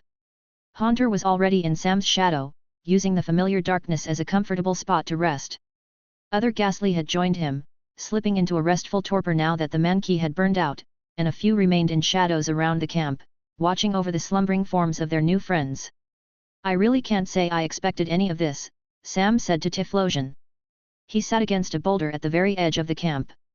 Her head was in his lap, and he scratched behind her ear. A party is not what I thought bringing Primeape here would become, but he needed this. This was good for him. He needed to see that he's more than just his past. He looks a lot better, too. Typhlosion chuffed to herself and glanced over to where the campsite gave way to a cliff's edge. Much like Sam had found him earlier, Primeape was sitting on a rock and overlooking the valley. But instead of being filled with nerves and tension, it was clear that he had finally been able to relax. And it's crazy. Primeape only used Rock Smash. I would have expected him to use Bulk Up to cheat, but he didn't. He's really become that strong. He needed this, Sam said again. He needed this chance to move on. I think he's finally recognizing just how powerful he actually is. And his brother. Sam sighed. That was a more complicated thought. It wasn't like the two Pokémon had forgiven each other. Well, it wasn't like Primeape's brother was in a state to be forgiven. Saying sorry was a start, but back then, he had essentially taken everything Primeape had done for him and thrown it in the trash. That kind of betrayal was painful, and it wasn't exactly something words alone could fix. But this was still a step forward, and Sam knew that seeing his brother's regret had helped Primeape, even if it had caused him far too many mixed emotions at the start. I'm not sure if they'll ever have the same relationship. But I'm not sure how much they'll interact from here. Do you think Primeape will want to come back here, or do you think this was a happy enough event that he feels as though he can now properly say goodbye? Ugh. It's a family matter. It always feels like this stuff gets more complicated than it should be. Sam sighed, pressing his back against that boulder. Typhlosion scooted around to press her head closer to his stomach, and he made sure to keep scratching behind her ear as he stared up at the countless stars visible in the night sky. If Reedy was here, she'd know what to say, but I can't rely on her for everything. I have to learn to take care of this kind of stuff by myself, too. I know it sucks, but it's probably for the best of both of us that we're taking the time to be on our own. The situation was complicated, but Sam was just happy that Primeape looked better. When he had walked over to sit on the boulder, it was like his steps were lighter. His movements didn't carry that same weight to them as before. It made Sam wonder how Primeape was feeling. Not how he was feeling about his brother, but how he was feeling in general. As a Primeape, he was supposed to be constantly angry, but how was that anger being directed? After all of their training, Sam knew Primeape should have had great control of it, but he couldn't exactly see into his Pokémon's head. But did he even need to? Primeape wasn't consumed by a need for revenge, and that was enough. All that mattered was that he was finally better off. So for a while, Sam and Typhlosion just sat there, taking in the cool night air and the clear view of the stars that came from the lack of light pollution off route. It was hard to put into words just how peaceful it was, but it was nice. He might not have had a book in hand, but it reminded him of all the times they read together in the windowsill above his mother's shop. After a while, however, Sam breathed out. The moment couldn't last forever.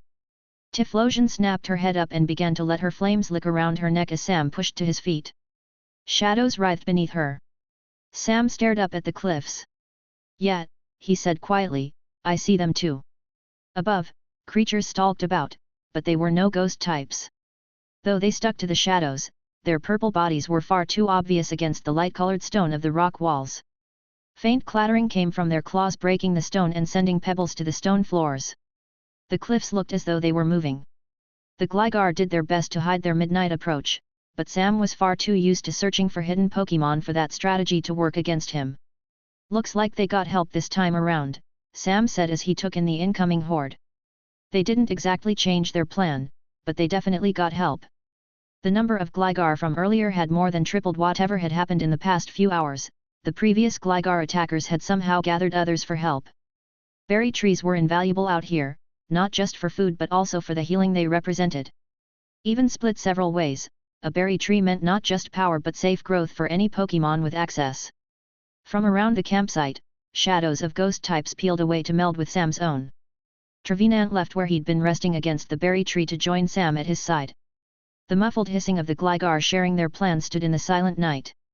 They intended to make use of the darkness to attack, swooping down and ambushing the sleeping Mankey to force them all to flee. If this were any other day, the Gligar's plan might have worked. Unfortunately for the wild Pokémon, Sam was here, and he had his entire team with him. "Looks like we really can't go anywhere without something going on," Sam said with a sigh, "but at least this isn't too much. A Gligar swarm isn't that bad." He quickly took in the sheer size of the crawling mass. His team had to be outnumbered by at least 3 to 1. "Still, we've had such gracious hosts. I think we can at least take this on for them." His Pokémon readied themselves for a fight, and the many Gligar turned their heads. Yellow eyes glowed in the darkness of the night, and they unlatched from the walls to dive at them in a wave.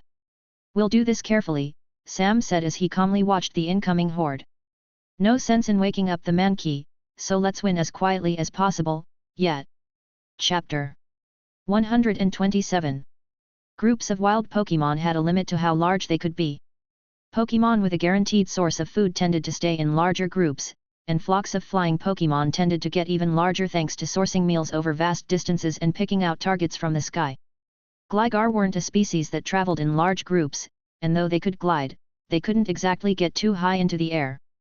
They were as limited as any grounded group of Pokémon, but right now, it was like that limit on group size had disappeared. They were a tide, a flood of creatures from many different groups joining together for a mass assault. Berry trees were invaluable out here, and the mere chance to claim one from the Mankey tribe was worth putting aside their differences for this singular plan. It would have worked in any other situation, but these Gligar had unfortunate timing. Though a mass, midnight ambush would have worked even just one day ago, Sam's group was right here, and they had no plans to let the Gligar win. Unlike usual, Misdreavus was the first Pokémon to act, as Haunter intentionally waited for her to begin. She had been practicing new ways to use old moves, and she showed off her practice with a Psybeam that tore up the ground. Rather than just leaving a groove, the psychic-type energy sent dirt and debris into the air. In a cloud that wasn't quite a smokescreen but didn't need to be actively maintained, her attack churned up the earth to create quite the obscuration that Haunter and everyone else could take advantage of. He dived right into it, with most of the Ghastly following behind. The lower half of the Gligar swarm disappeared into the dust cloud, and muffled yelps began to echo out, quickly fading into nothing more than whispers thanks to the blankets of nightshade the Ghastly popped up and maintained. Claws left the cloud to grab the necks of isolated Gligar and yank them back in. Several Ghastly lingered off to the side to flash their eyes at incoming attackers, and sleeping Gligar fell right out of the sky toward the other, eager ghost types waiting below. At Sam's side, Typhlosion took a step forward and brought up her head to conjure her best attack.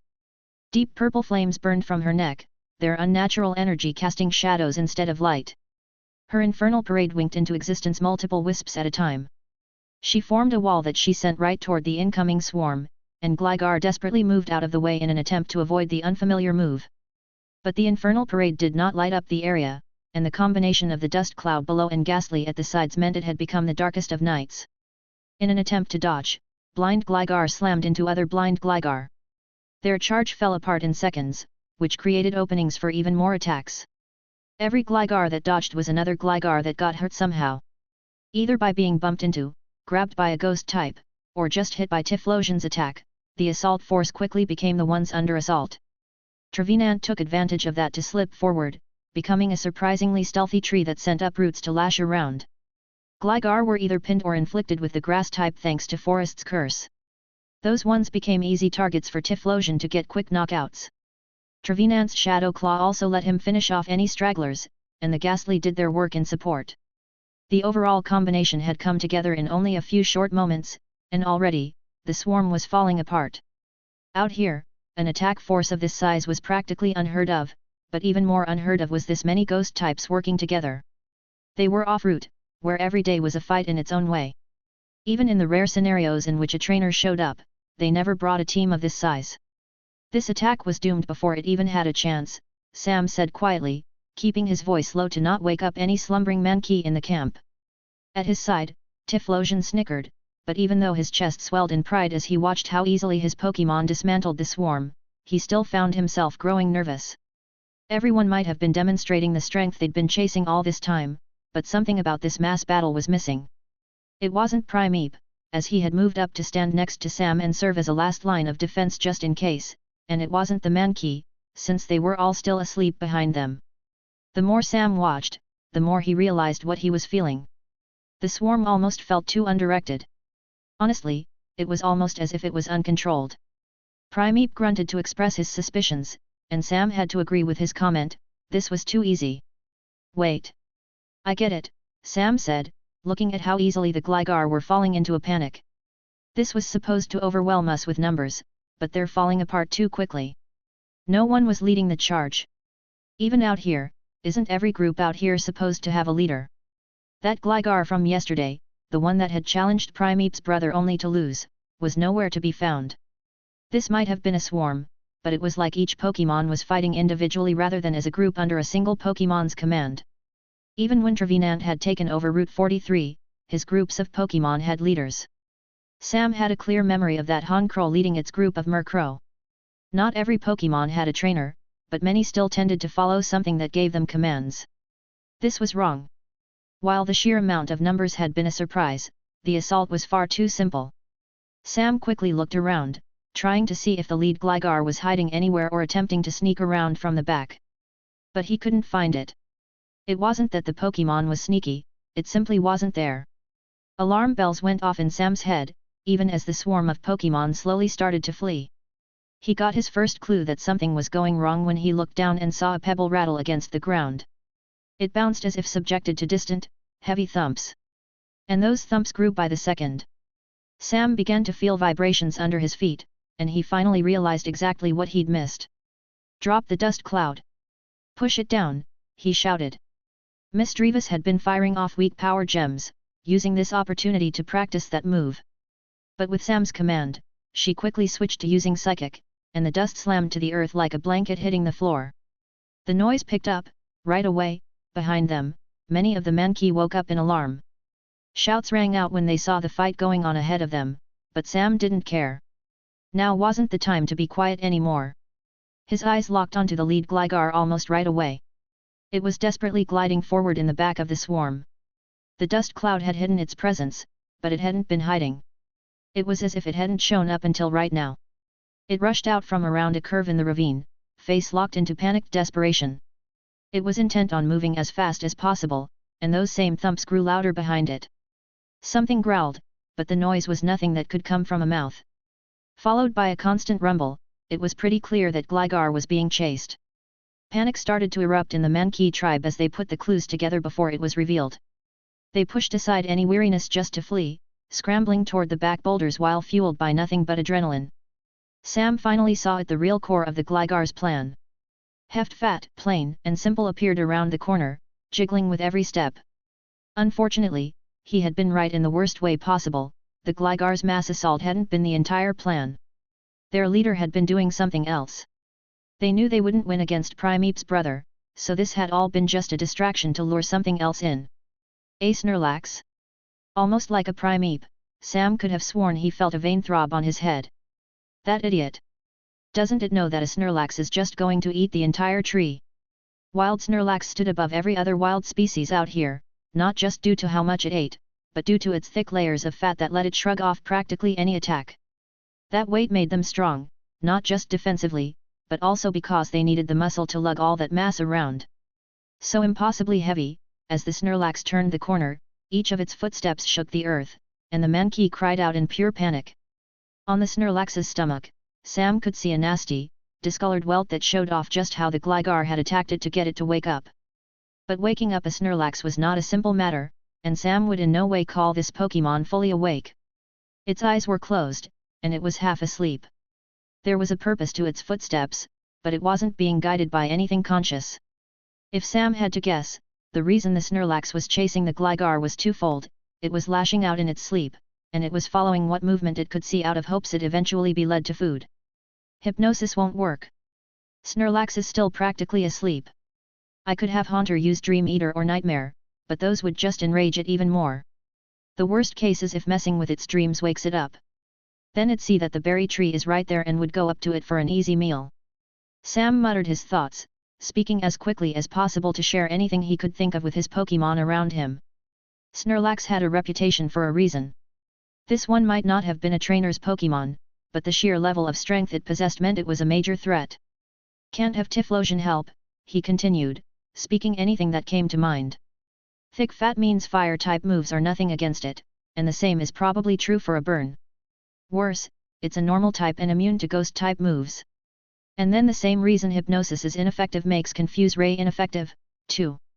If Sam had taught his Pokémon Destiny Bond by now, Haunter could have purposefully feinted to buy the team an opening for an attack. Trevenant could have then used his roots to lash Snorlax to the ground, which would have worked because breaking free was too much work for a lazy Pokémon like it. But Haunter didn't know Destiny Bond. None of Sam's Pokémon did. And Sam had even told Misdreavus to work on Power Gem before Pain Split. If she had known that move, Pain Split would have been perfect here. They had nothing.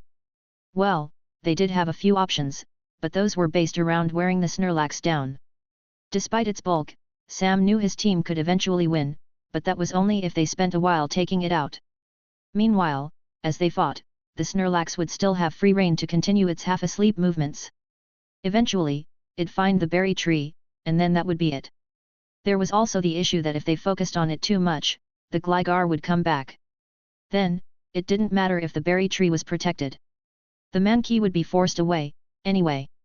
This is bad. They've pinned us. Fighting a wild Snorlax is just as dangerous as fighting a wild Dragonite, and only fools fight wild Dragonite.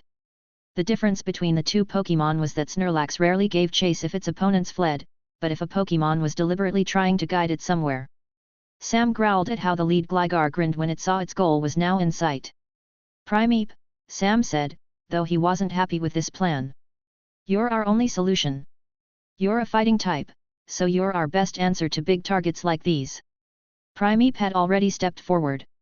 He knew his role. When it came to the opponents the rest of the team struggled to defeat, his job was to take them out. For as immune to normal type moves as the team was, they didn't exactly have a viable way to defeat normal types.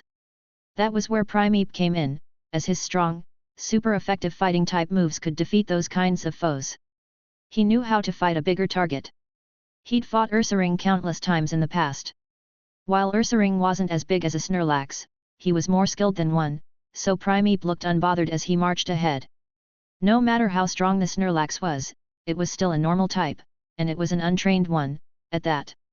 It was powerful, but Primeape had something even more powerful prepared for it.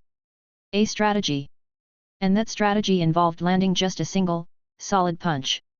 As Primeape walked forward, he had to ask himself a question: was he afraid? He would never admit that he was, but he couldn't ignore the way his body shook as he approached such an enormous threat. It wasn't that the Snorlax was intimidating. It wasn't that the Pokémon was some impossible-to-defeat foe. It was that Primeape was familiar with the species. He had grown up in this valley, and Snorlax had always felt more like a force of nature than any individual Pokémon.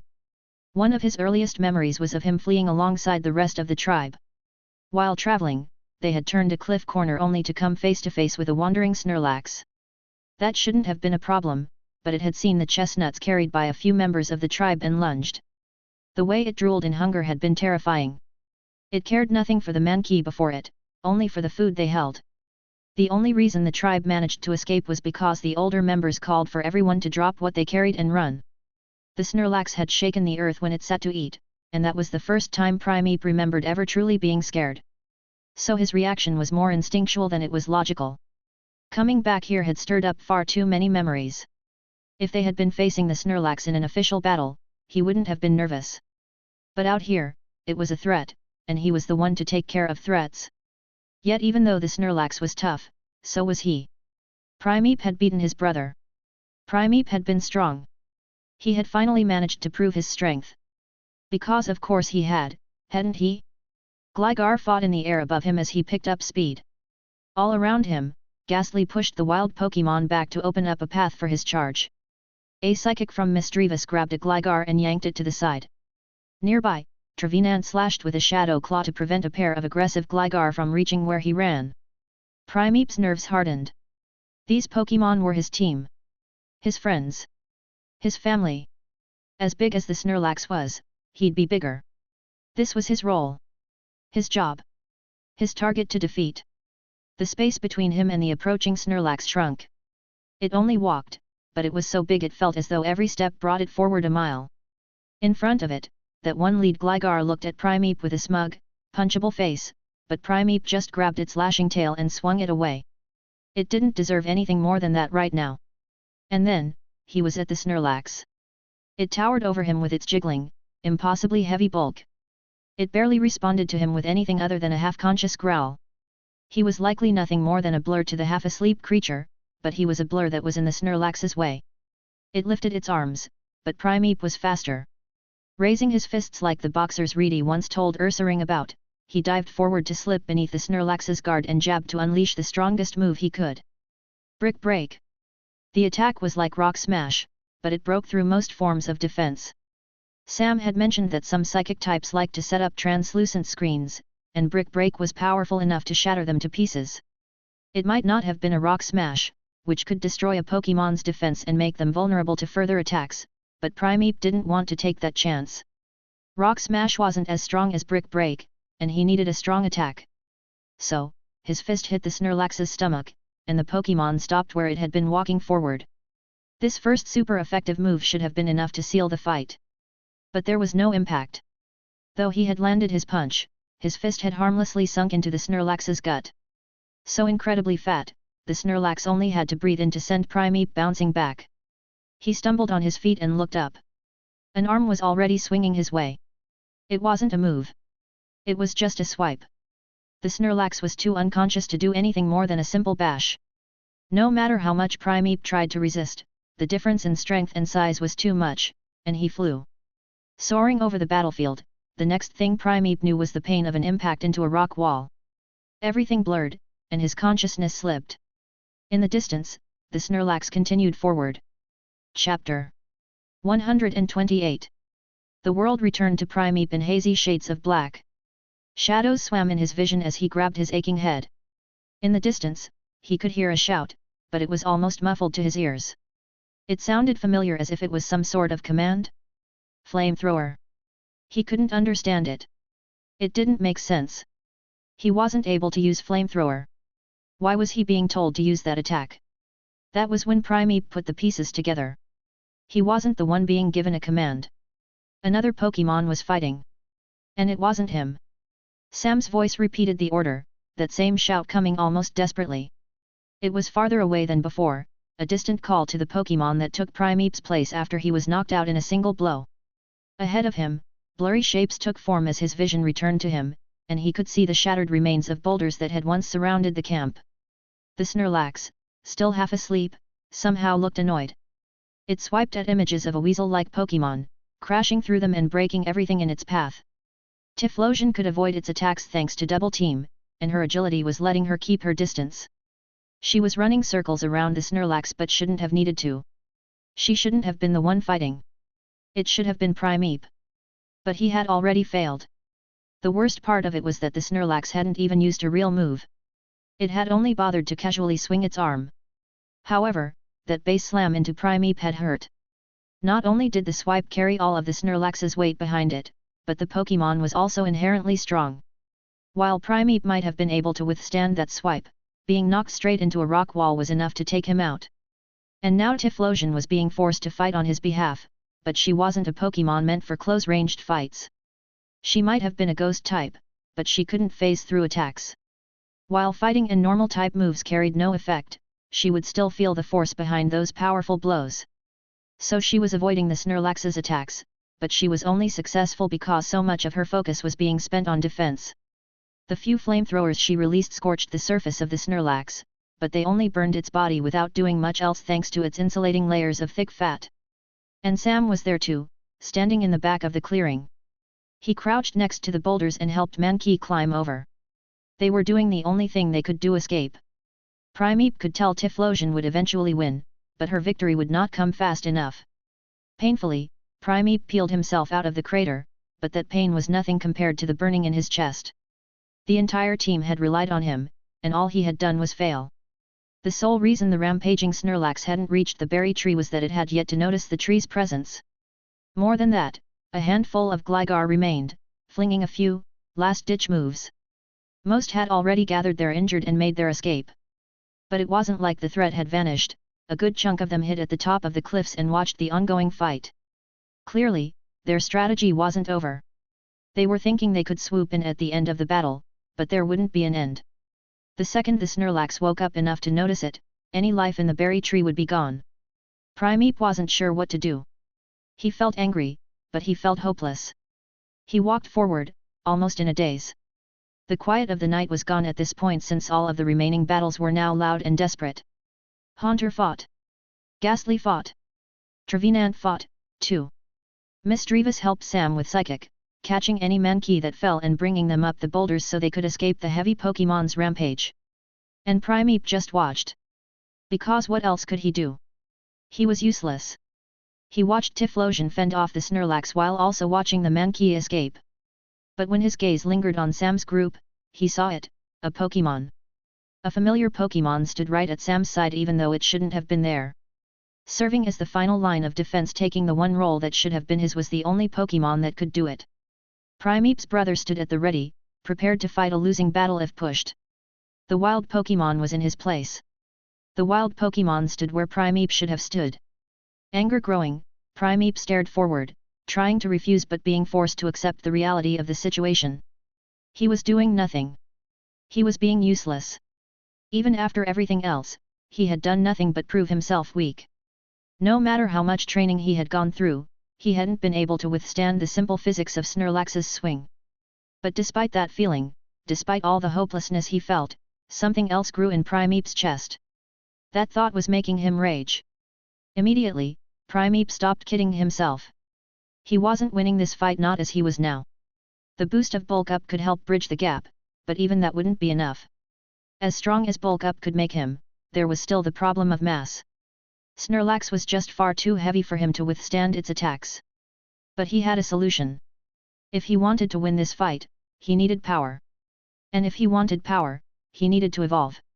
This was not the time for a sudden epiphany or realization. This was the time for a final push to complete all his efforts. So, even as hurt as he was, he threw himself forward, diving right into the fray where the last few Gligar were still being fought. He roared in challenge, and his fist swung out to smash an unsuspecting Pokémon in the face. Above his head, a pair of Gligar dived through the air and opened their mouths. Needles came out for a poison sting that peppered Primeape, but he blocked it with his arms and ignored the lingering, biting pain. Jumping, he kicked off the cliff to meet the two Pokémon in the air, his gloved hands grabbing the top of the two Gligar's heads. He used the movement to slam them into the ground, the impact finishing them off and taking them out of the fight. But it wasn't enough. Primeape roared again, furiously shouting for more to attack him while simultaneously challenging every Pokémon here. There were practically no Gligar left, and at this point, the ones that remained were in no condition to face a Pokémon at his level of strength. But Primeape didn't give up, and he jerked around, searching for a target. His heart pounded in his chest. His body heaved with every breath. Above him, a certain ghost type looked down. Responding to the call, a grin stretched across Haunter's face as he pointed, more than willing to help out. Though there was a moment's pause, his commands were followed. Ghastly rushed Primeape, just as he demanded. A punch. A hiss. A rage fist smashed right through an incoming Ghastly. The attack caused it to fly far back right as something else seared Primeape from behind. His fist snapped out before he even saw what had done that, and a different Ghastly hit the wall.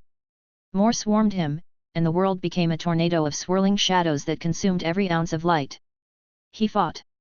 A lick swiped his side. Primeape lashed out with a rage fist.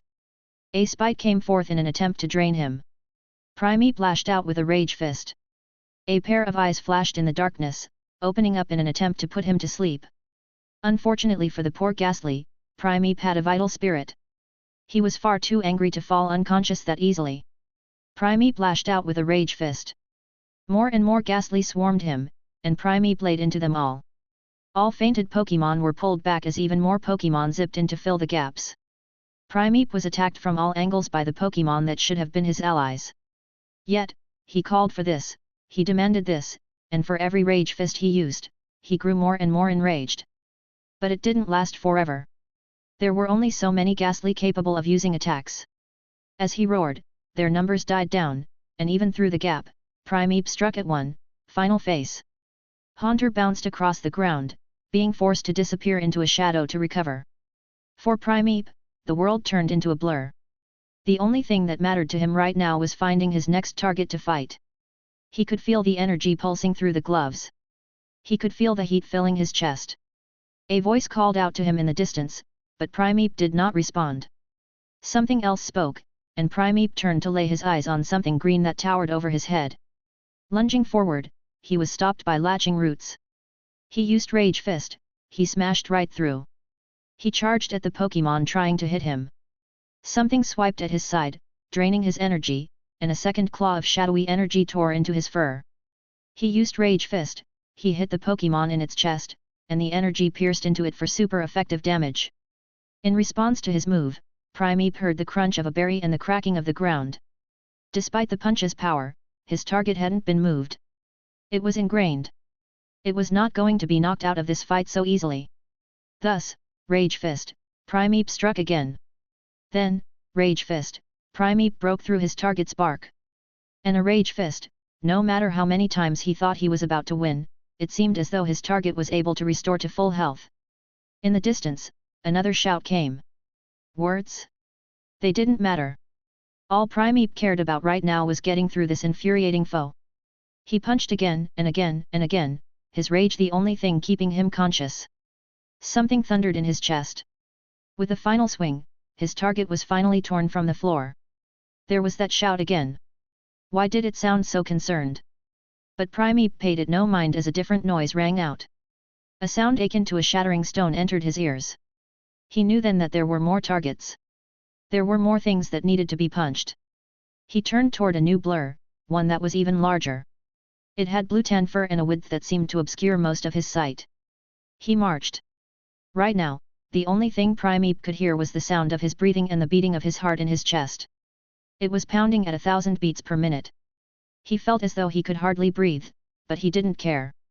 All that mattered was that right now, he was still alive. Another noise echoed out. This one was different. It was not an unrecognizable shout or the sound of a stone breaking. Something was hit, flesh on flesh. A pained cry left a Pokémon's throat and then spoke no more. That massive thing lumbered away from him. Primeape's rage grew out of frustration. The earth shook as the blur sat down and started to make the noise of chewing on a tree. Primeape was inexorable, he did not stop in his march forward. The world became nothing but him and his target, and he understood. It was that Snorlax. It was eating. It was eating the berry tree, and it was paying him no mind. Everything felt so simple at that moment. He had been angry. Angry at himself. Angry at the world. Angry at that thing for having the gall to beat him. But did that matter? He couldn't say he was angry about that anymore. He was simply angry at anything and everything. He was his rage. The Snorlax didn't care that he was approaching. The Snorlax only cared about its meal. Primeape was mad, but he was also calm. He was completely and totally focused on his singular goal. This time, when something shouted, it was a brand new voice. One that cried out a name that was so similar to his own. From the side, a shape ran his way, and Primeape drew back an arm to take it out before he could be stopped. And there, right before him, Primeape was hit with a shock. The shape wasn't an opponent. It wasn't the Snorlax. He was being approached by his own face. His brother's face. But the sight did nothing to stop his rage, and his arm had already been drawn back. He released that tension, the punch flying forward.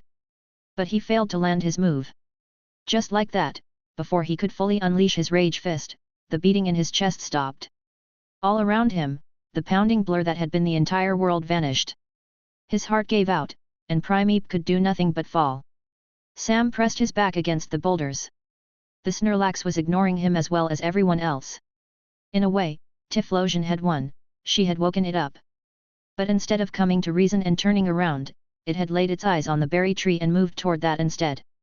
She had tried to stop it, but she had already exhausted herself trying to fight it off earlier, and a single attack had taken her out.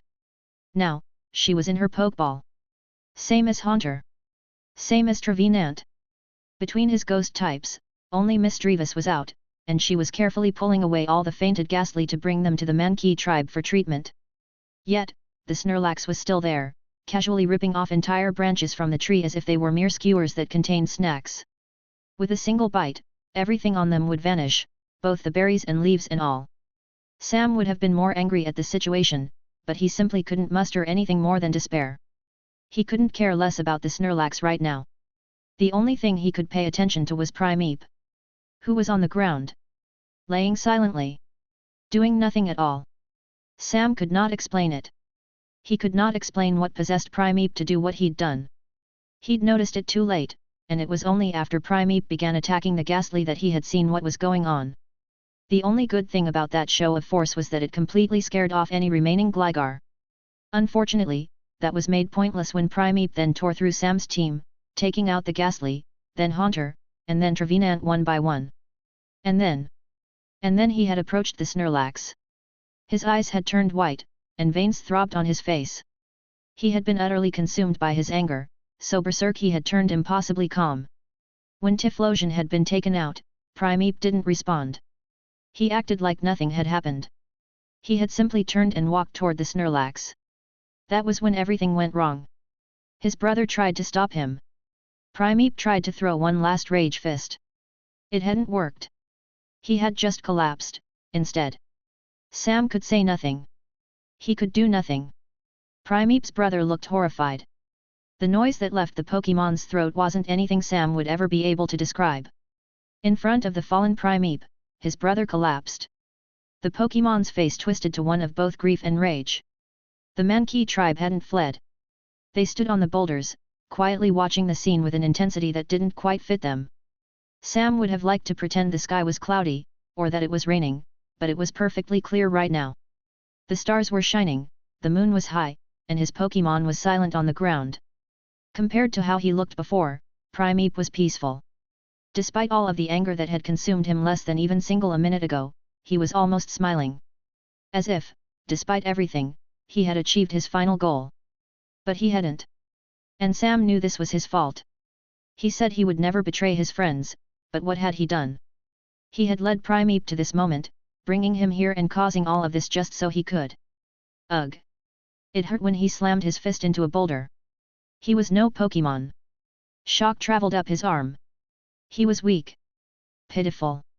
A sorry excuse for a trainer. I shouldn't have. Why did I? Sam was having trouble breathing. Miss Drevis rushed to his side in worry. The only sound that came from the clearing was the sound of Primeape's brother and the noise of the Snorlax's continued eating. I shouldn't have left home. If he had just stayed behind, none of this would have happened. Miss Drevis nudged Sam again, and he almost pushed her away. However, he stopped when he realized she wasn't trying to comfort him. She was trying to get his attention, instead. There, where Primeape laid on the ground, something drifted off his back. It almost resembled one of Typhlosion's wisps, but where her wisps were dark, this was light. It looked like a mote of pure energy that peeled off of Primeape's fur.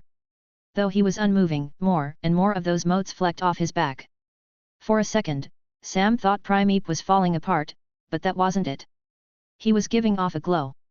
A far too familiar glow. A glow of a Pokémon about to evolve. Primeape's brother looked up in utter shock, and in front of him, an arm snapped up to press against the ground.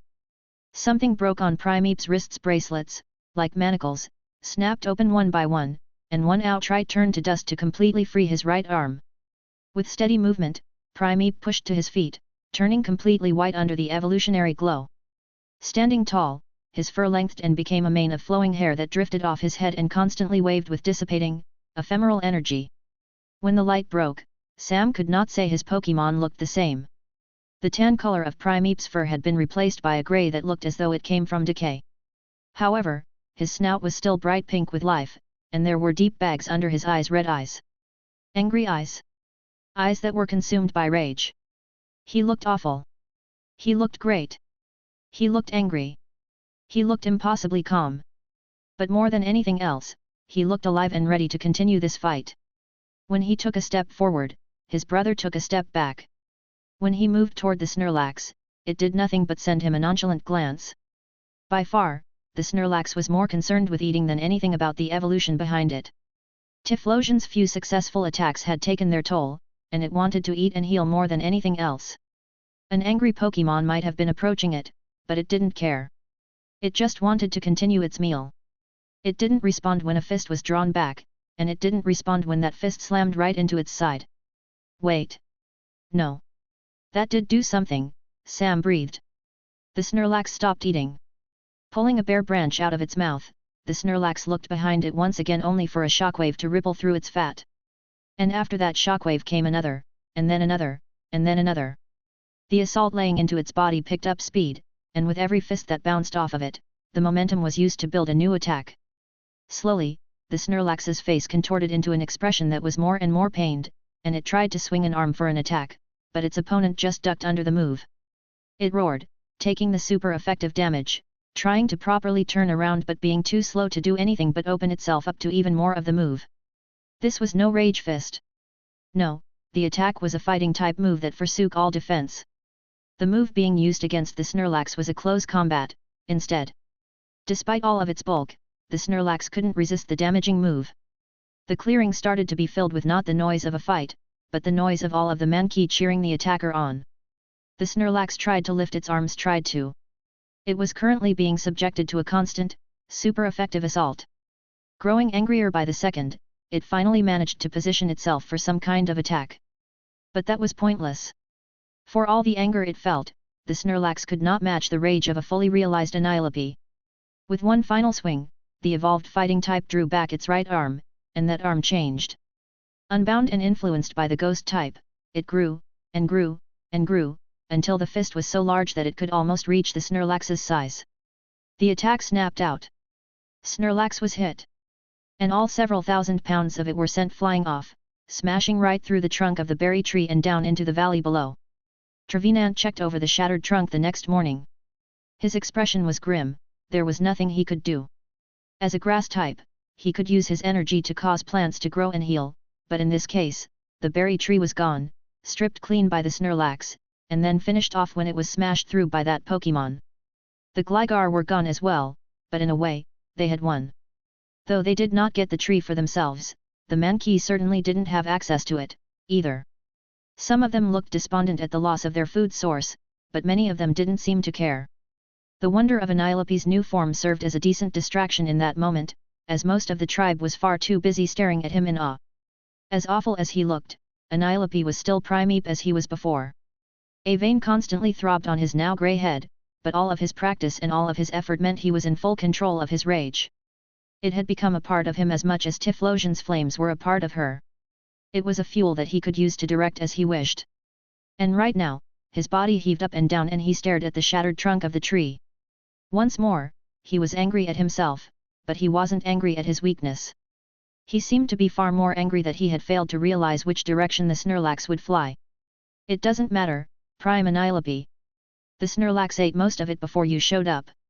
What matters is you evolved. I'm proud of you. You finally reached your goal. Despite Sam's words, Annihilape just grunted, breathing out to blow away a few strands of hair that had fallen onto his face. Grooming was going to be a problem, especially with the way his hair constantly flowed above him and gave off energy that dissipated in the wind. And also, Sam continued, biting his lip. I just want to say I'm sorry. I'm sorry you had to go through all of that. Never did I think. No, if I had stopped for a moment, I probably would have realized what your evolution entailed. If I had just put 2 and 2 together. But before he could get any further, Annihilape stopped him with another grunt. Sam's comments were ticking him off, but more than that, he was communicating that he would have never been satisfied unless he had achieved this, anyway. I know, Sam stopped himself, shaking his head. No matter what, thank you. No one else could have done what you've done. And even despite all of Annihilape's ongoing anger, he still smiled. He would always feel a simmering rage, but it would always be under control. No matter what, he was still himself, just with massively increased strength and flowing grey hair. So now there's just the question of what to do with the rest of you, Sam said. Turning from the remains of the tree, he looked around at the rest of the Pokémon here. His team was battered and injured after Primeape's fight, but they were healing. Trevenant had made sure of that, because as soon as he was conscious he had grown citrus berries to feed to everyone to make sure they'd heal. Most of the Ghastly were resting in Sam's shadow, and the Mankey had gotten off scot-free. Mostly. That was the source of Sam's question. They weren't injured, but they had lost their tree. At the same time, they had also learned of their species' secret final evolution that Sam was honestly pretty worried they'd try to repeat. It was almost a good thing that Anilope's brother seemed to be in a daze. That Primeape looked completely unsure of how to react to any of this. He seemed incapable of suddenly gaining a desire to try to evolve. I'm sorry about your tree. If I'd known the Gligar would lure a Snorlax here, I would have made a better plan, Sam said to the tribe. But we'll help you find a new home. Trevenant, I know you've already done a lot, but would you be able to help them find a new tree or grow a new one, instead? Trevenant was still staring at the ruined trunk, and Sam winced. This situation probably hit close to home for him, but he was still able to reply to Sam with a serious nod of his head. Thank you. And once they're healed, the Ghastly will be able to help, too. I promise you all that we'll find you somewhere you can be comfortable, and. He let his words drift off. Sam couldn't say he was a fan of this situation. Even with the efforts of a grass type, growing a new tree would take a while. And capturing an existing tree would mean they'd just be doing the same thing the Gligar had done to them. As he stared over the group, unsure how to tackle this issue, one of the Ghastly drifted up from between Sam's feet. He looked over to it only to see its expression and begin to sputter. No. No way, Sam said, his voice firm. But it just continued to look at him with pleading eyes. And then another joined it. And another, and pretty soon practically every Ghastly was begging Sam. Even Haunter had joined in, and even you too, Typhlosion. Her resulting whine was pathetic. I can't just do that. A bunch of extra ghost types are one thing, but Mankey? Where are they supposed to hide? Everyone was involved at this point, even responsible Pokémon like Misdreavus and Trevenant. Sam felt like he was under assault, and he was forced to turn around, unable to look at anyone here. We're not, he responded, doing his best to put his foot down. No matter how much you beg, no matter how much you plead, there is no way I'm taking an entire tribe of Mankey with. A few days later, after a long day of work tending to the Cyndaquil and Tauros on his ranch, Carl opened the door to his home to see a familiar face and at least 24 Mankey outside, all looking up at him with pleading eyes. Carl, please, Sam begged. We really need your help. Chapter 129. Carl's couch was comfortable. Sam wasn't sure what to think of that. Honestly, he wasn't sure how he got here in the first place. No, he had a clear memory of spending the past few days traveling. What he really felt confused about was what had possessed him to come here with an entire tribe of Mankey, or how he had even managed to come here without being stopped by a Pokémon Ranger in the first place. I'm on Carl's ranch. A breeder's ranch? That's probably how I managed to get away with 24 Pokémon following me from behind. I bet a Pokémon Ranger did notice me. They just didn't approach, because why would they need to? There are a bunch of different ranches and breeders on this route. I probably just looked like a trainer helping one of them with their Mankey. He heard the low cry of a Tauros come from outside. The stress in its voice probably signified that the Mankey were harassing it. Well, it probably wasn't being harassed, but it was probably being surrounded and bombarded with questions. After living off-route for so long, the Mankey were all overwhelmingly curious about every little thing. It didn't help that the Ghastly actively encouraged them on, too. After a short while of sitting in that cozy living room, a noise came from the nearby kitchen, and Sam looked over to see Carl stepping out with a pair of steaming drinks. He placed one in front of Sam while keeping the other for himself. There you go. 1 cup of cocoa for the young un. Just be careful, it's hot. Sam gladly took the cup and blew on it before taking a sip. It was sweet, maybe a little too sweet. Carl had gone as far as to slip in a few marshmallows, but Sam wasn't going to complain. Something about having access to a sweet treat was nice. For once, Sam felt as though he could totally relax even with everything that had been lingering in his mind. Carl let Sam enjoy that for a few minutes as he moved over to a cushioned armchair and sat down.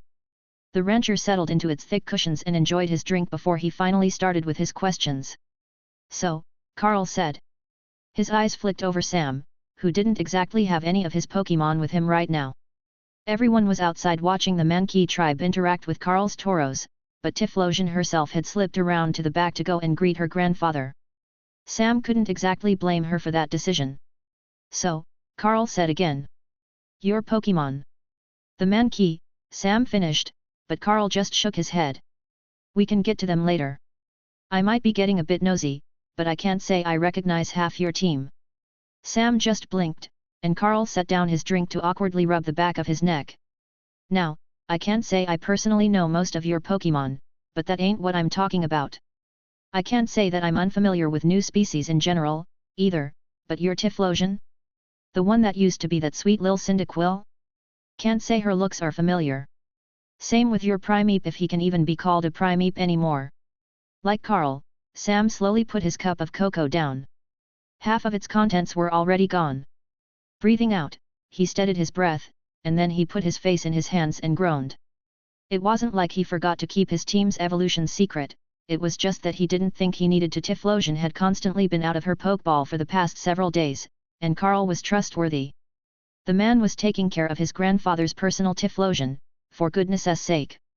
But the fact that he'd need to explain 2 entire evolutions had slipped Sam's mind. He knew he could trust Carl, he had just thought the big swarm of Mankey behind him would have taken precedence. Sam spoke quickly. Typhlosion is a Hisuian Typhlosion, an old variant that's part ghost type. We spent most of the season meeting people and visiting new locations just to make sure she'd be able to evolve, he said. Carl nodded along. His words were carefully selected. I thought so, he said. I'd be a poor excuse for a Cyndaquil breeder if I didn't recognize her variant. But to see one in person, to see that one of the Cyndaquil from my ranch was able to evolve into an extinct species. He chuckled, shaking his head. Well, it ain't extinct any longer, he continued. I'd be proud of myself if I had anything to do with it, but I didn't. The achievement's all yours. Certainly one heck of a surprise, and you two deserve all the praise you get for that. Incredible job. Sam smiled. Thank you, he said. But your other one? The Primeape. Carl's expression suddenly shifted to bewilderment. Is that a ghost type? Is he a ghost type? Was he that same Mankey from before? So then that means he managed to evolve twice. And into something completely unknown. Wait. So is that why you caught him? Because you knew all of this would happen? That's why you had a fighting type even though you said you wanted to train a team of ghost types.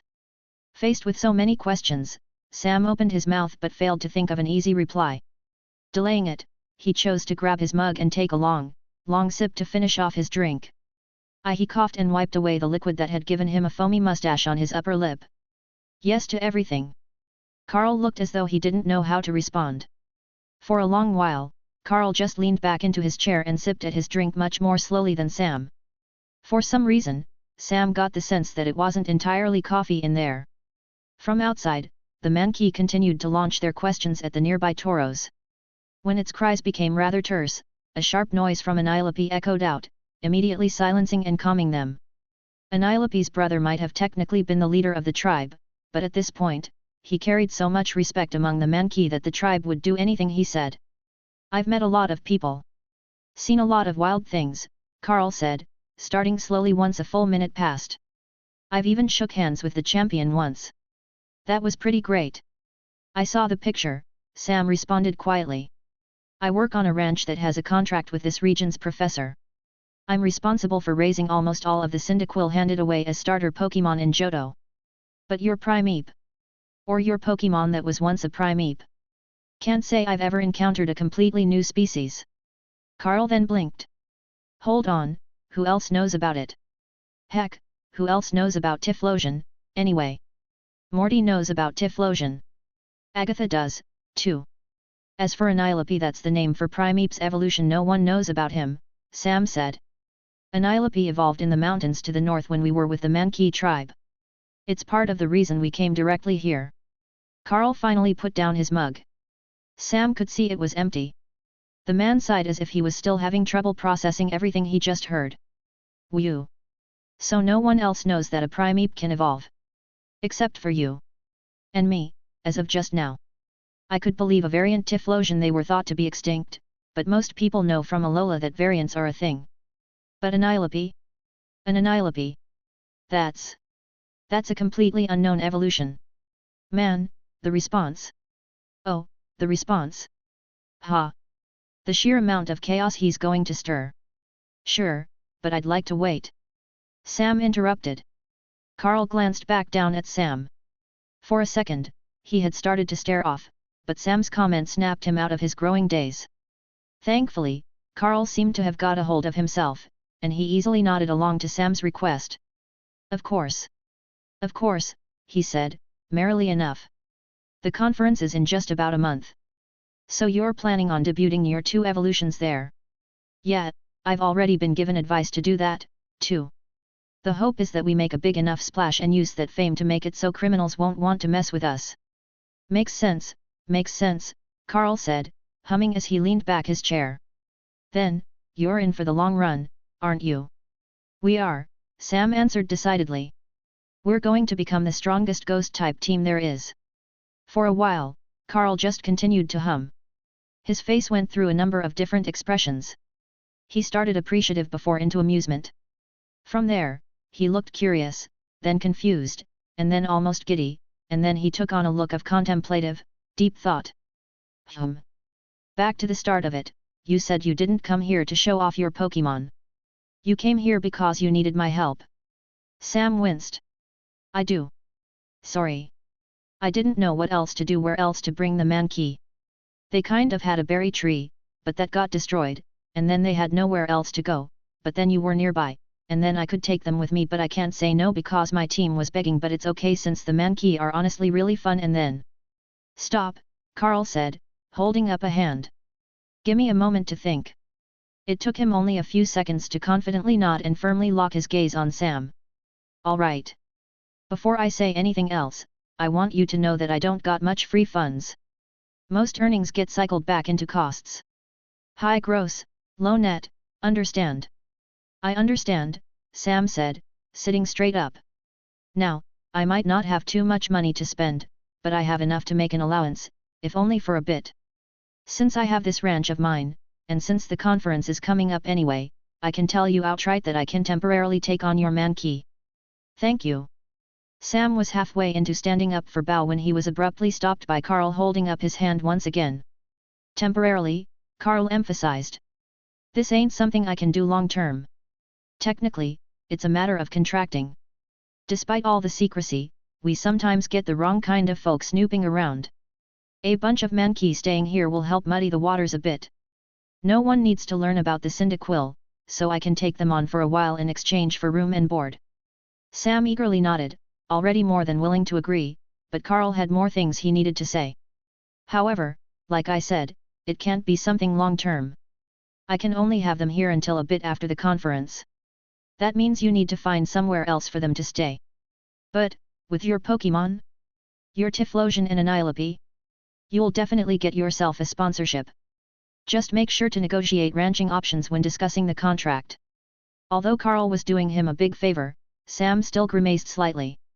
2 brand new Pokémon would absolutely attract a big fish sponsor wanting to latch onto his name, but now he'd also need to make sure that sponsor could provide a place for his Pokémon to stay. An entire tribe of Mankey was not a feasible option to send home, unfortunately. He'd been able to do so with Shuppet and Duskull because, as ghost types, those 2 didn't really need to eat. He hadn't been worried about sending them to his mom, but 24 fighting types would simply be far too much even with a fighting type gym in the same town. I'll do that, Sam promised. Whatever sponsor I get probably won't pay as much in return, but ranching benefits would probably save me more money overall, anyway. Good. Now, that being said, Carl hummed again. You mentioned a few people know about Typhlosion, but I've heard nothing, myself. I'm taking that means she's staying secret for now. But with Annihilape, well, you came directly here. Yes. Sam answered cautiously. No visit to the Pokémon Center just yet. None, Sam answered. Which means you're the first to find out, other than me. But probably not for too long. I want to call my mom, and then Agatha and Morty will probably learn about him automatically since he's a new ghost type in their system. Sam stopped himself when he saw Carl frowning. He wasn't sure if he had ever seen Carl frown. Ah. That rule, Carl said. The one that says all new discoveries for dangerous types need to be shared to keep people safe. He breathed out, temporarily taking off his hat to wipe his otherwise hidden, bald head. I don't like it, Carl said outright, speaking with almost a scowl. It's a holdover from older times. No such thing as a dangerous type, just harder to train ones. All that rule does is create a system where trainers have to give up their secrets to empower the strong. Sam blinked at the man. Excuse me. Carl seemed to realize the sour expression he was wearing and laughed to get it off of his face. Ah, sorry. Sorry. Don't get me wrong, I understand why it exists and I do carry the belief that new discoveries should be shared eventually at least. Trainers should be allowed to keep some tricks in their pocket as long as they aren't hoarding them for too long. My problem is that their system is automatic. Doesn't matter how hard you worked, if someone thinks your Pokémon might be dangerous, you don't get to keep any tricks about it. But it's necessary, Sam immediately countered. Some ghost types can be genuinely dangerous. Real ghosts existed, and real ghosts were capable of dangerous spiritual effects. A powerful ghost type was capable of inflicting spiritual problems, and even outside of various hauntings and curses, spiritual possession was a real, genuine thing. No, no. I understand that, and the same is true for the poison type. New poison types need to be sampled so that the proper antidotes can be made, Carl explained. But the dragon type? And the dark type? Certainly not those two. Dragon types might be a bit egotistical and strong, but dangerous? Any powerful Pokémon can be dangerous. Is a Dragonite really that much more threatening than a fully enraged Steelix? Sam took a moment to try to picture the type of damage those two Pokémon could cause. A Dragonite could fly around and fire off hyper beams, but it'd fall pretty quickly to a decent ice type. Steelix, however, were incredibly defensive and could also dig. Instead of being visible, if a Steelix was clever, it could destroy an entire city by causing earthquakes underground. And even then, it didn't take a Steelix to be that destructive.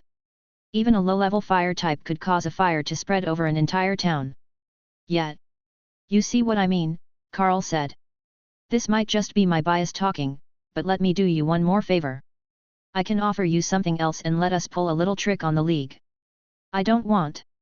Is your Annihilape dangerous? Carl interrupted. In a fight? Yes.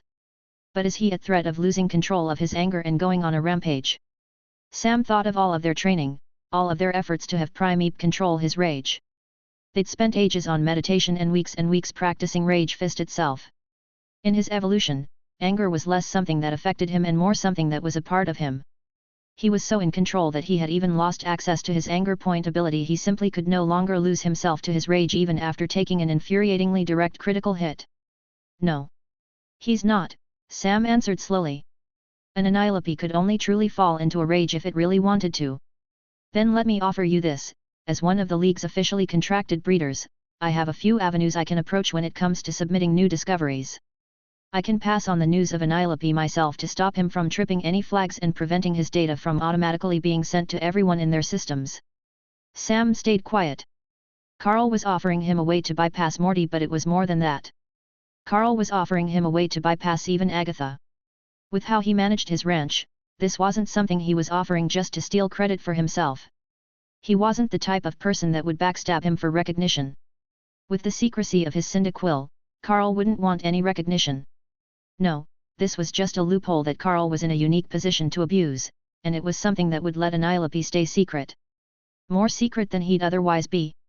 Annihilape's evolution would be revealed at the conference no matter what, but this offer meant Sam wouldn't need to worry about a Primeape trying to evolve incorrectly and getting an unfortunate result before more information could be shared. Also, the look on Morty's face when he sees Annihilape come out during the conference would be amazing to see. Let me think about it, Sam said, even though he was pretty sure he'd take Carl up on his offer. For this, Annihilape wasn't a dangerous ghost type and Sam had no doubts about that. He wasn't a ghost type at risk of causing horrible curses, and he wasn't a ghost type to go out and cause issues that were more than just base destruction.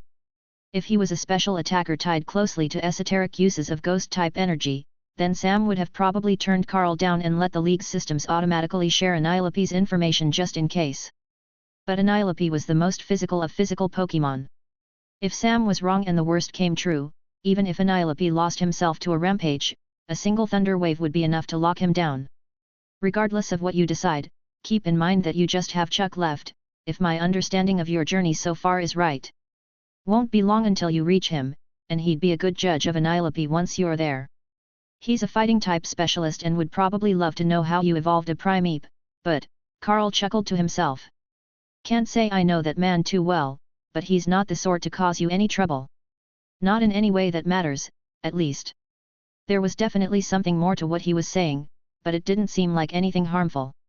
As far as Sam could tell, Carl had simply made a connection that he hadn't. Kianwood Gym was certainly going to be interesting. But before then, he still needed to get through Olivine, get another Pokémon, and then actually reach that final city.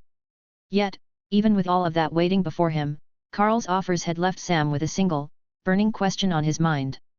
But why, he asked. Why are you offering this? Why are you doing all of this for me? Taking on the man key. Keeping Annilope secret. You'd be doing all of this in exchange for nothing. You're just handing it over. Why?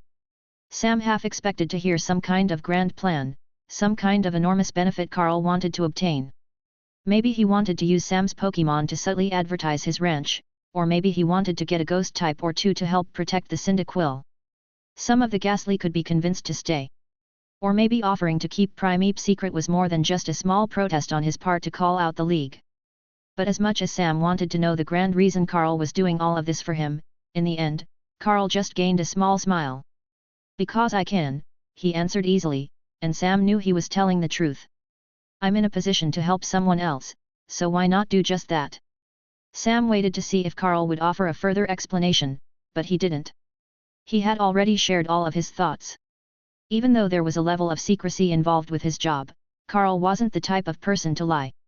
His expressions had been far too revealing for this entire conversation. He truly meant what he said. So, as Sam stared at the man, Carl went on to chuckle. His soft smile turned to something much more mischievous as he leaned back to stare ahead. If you really want a reason, I already told you I'm not getting nothing out of this deal. The Mankey will act like a Cyndaquil's smokescreen to make sure they aren't found. And keeping Annilope unknown enough helps me call out something I don't like with the League, Carl said. But if there's a single reason, then think of this as a thank you. You showed me that there's more than just a single future for all the Cyndaquil I take care of. Having a choice matters, and I know that quite a few of them are going to strive for that new possibility you and Typhlosion brought here together. At Carl's words, Sam felt something warm in his chest. It wasn't just pride about their achievements, it was pride that their achievements mattered. Typhlosion wasn't just a single Pokémon that managed to evolve. She was an example that would inspire an entire new generation of Cyndaquil on their journey. And the same was true for Annilope. He would show the Primeape of the world that there was more to them than just their rage. Sam's Pokémon weren't just his team. They were Pokémon that would become the shining examples of what ghost types could be. I think I get it, Sam said quietly. All throughout my journey, so many people have helped me basically for free.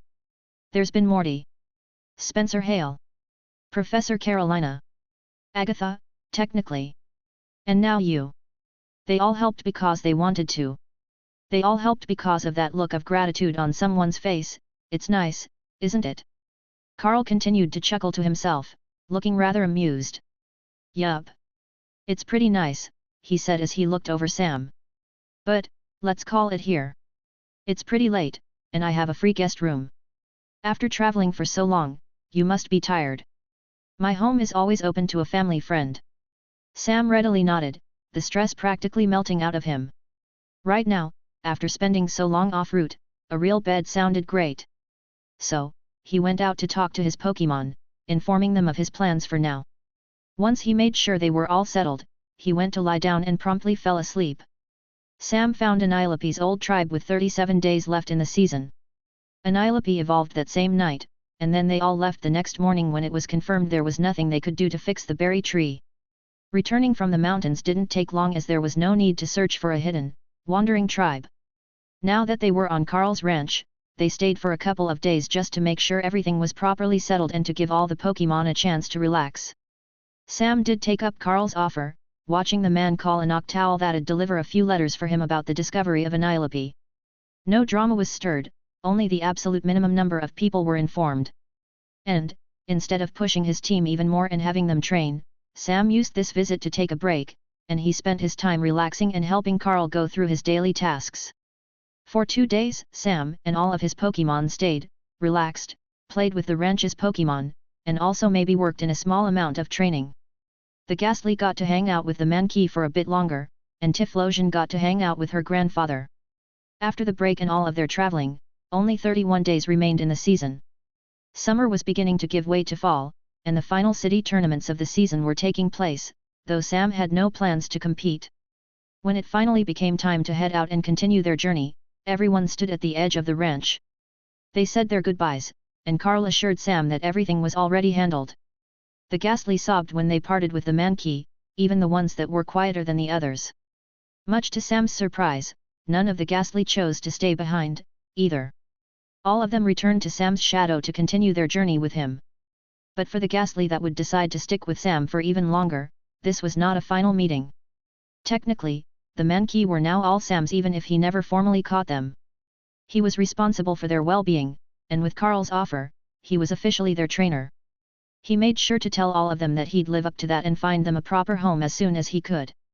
As for one member of the tribe, their leader, that no longer Wild Prime he shared a final, long look with his brother. Their parting wasn't that sad or even emotional, but he and Annilope shared a firm handshake. They'd leave on that for now. Finally, Typhlosion said goodbye to her grandfather. Sam had barely seen her throughout their stay as she'd been sequestered away in the deepest sections of the half-burned Cyndaquil Grove. There, she trained, which Sam knew for sure. The roar of her flames had been far too regular for her to have been doing anything else. She and her grandfather could not have looked different enough, but they were still so very similar. The two of them stared one another in the eyes before falling forward for a hug. Typhlo. Her grandfather, through his tears, expressed just how proud of her he was. Flosion. Typhlosion, in response, expressed her love and her genuine thanks for all of his help. When they pulled out of their hug, Typhlosion's grandfather let his flames burn. She did the same, and a red-purple glow came from around them, their flames so different yet still so alike. Sam stepped back. He and his team left Carl's ranch and so many memories behind. They began to head down Route 39, to where Olivine City was waiting for them not too far to the south. "We don't have that long left in the season," Sam said to everyone as they walked away. He got a mix of cries and jeers in response. They knew. Of course, they knew. At this point, he was bringing up that fact practically 3 times a day. "Ha! Sorry. I just want to make sure we're prepared, you know," he said with a slight laugh. "But really, I'm excited. It feels like everything is finally coming together." Typhlosion had evolved. Annilope had evolved. They had a dusk stone in pocket for Misdreavus to become a Mismagius, and Trevenant was already in his final form. That just left Haunter's evolution, but Sam planned to take care of that when they visited the Ilex forest. The darkness of the deep woods would hopefully carry the perfect conditions for him to become a Jengar. "I guess I could make a big speech, but I've already done that a bunch before," Sam said as they traveled down the route. "So I'll just say this, we're heading to Olivine. To see just how strong we've become in a rematch against Jasmine, to catch a boat to Kianwood and reach our final gym, and to also..." He smiled. "And to also finally add a 6th member to our team."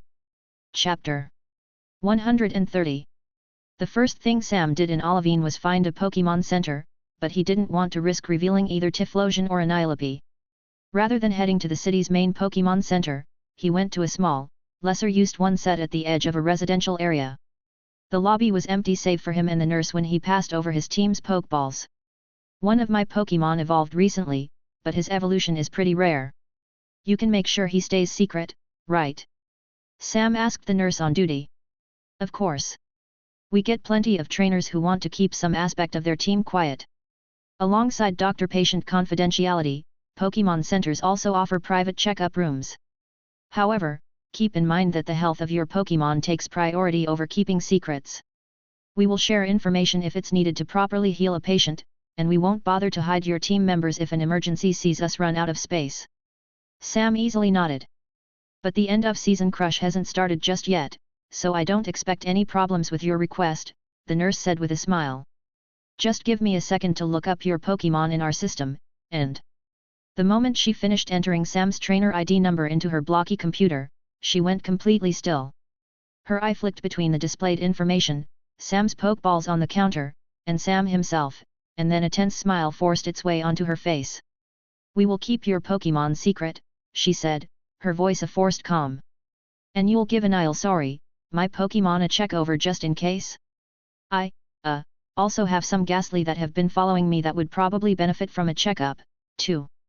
They had a process for healing unofficial team members, surprisingly, as while part of a Pokémon Center's duty was to make sure trainers followed the league's rules, their priority was making sure Pokémon were healthy no matter what. Thankfully, Morty had been correct in that there wasn't much they could do about ghost-type followers. The nurse simply took Sam's Pokeballs before directing him into a side room. There, the center's resident ghost-type, a haunter, gave instructions to the ghastly to have them split off 2 at a time to be checked over by a Chansey. Everyone was fine, although there was a bit of a snag with Anilope. Unlike Typhlosion, he didn't have a local variant of his species to compare his results to. They could only compare him to Primeape, but Primeape weren't ghost types. In fact, the only known ghost-type species that evolved from non-ghost types were Shedinja and Froslass, and both were far too different from the Primeape line for their data to be useful. The nurse was unable to tell if he had no heartbeat or an extremely fast but light heartbeat, so she requested that he stay for observation overnight. This process was to make sure he could be treated correctly in the future, as Carl had managed to do exactly what he promised. No alert was sent out when Anilope was scanned. He was already in their system. The ghastly took over an hour to be checked, and Anilope would be stuck in the Pokémon Center until tomorrow. Forced to wait, Sam chose to step out to take care of some boring errands that Anilope wouldn't care about. It was late afternoon when he left. Weirdly, stepping out meant their group split up.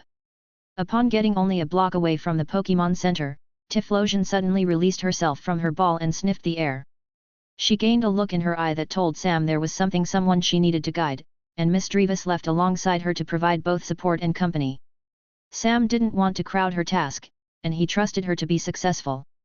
With the few team members he had left, and with the large number of ghastly, he made his way to a nearby Pokemart to restock on supplies. Shopping stunk. In this case, literally. As much as Sam wanted to get a move on, while browsing through the Pokemart's shelves full of healing supplies, he wasn't necessarily attacked so much as he was glomped. The same mook that he and Reedy had once fought out of a pond now lived nearby, and it brought Sam into a nasty hug out of thanks for allowing it to find its new partner. While it was nice to be appreciated, Sam couldn't say he enjoyed being covered in the sludge left by the mook. While helping him clean up, the sole clerk working at the Pokemart apologized profusely and assured him that they'd get a shower installed eventually, but Sam couldn't say that helped him right now. At least, the clerk gave him a nice discount on everything he bought, and he even threw in a free, bulging bag of Pokeblocks. The Pokeblocks were presented as a rare treat not usually found in Johto, but due to their source being Hoenn, they were a nice reminder of home. So by the time Sam left, it was dark out, and while he walked, he tossed those candies made of crushed berries into the shadows for his Pokémon. Ghastly ate them like hungry Carvanha, and so many Pokeblocks had been stuffed into the sack that there would still be plenty left for the rest of his team to enjoy in the Pokémon Center. So that's errands done with. No need to shop anymore until right before we head out. Then again, berries will be cheaper here than in Kianwood, so we might want to stock up on fresh ones right before we leave. As he walked down the road, Sam continued to toss Pokeblocks into the shadows for Haunter and the Ghastly to snap up.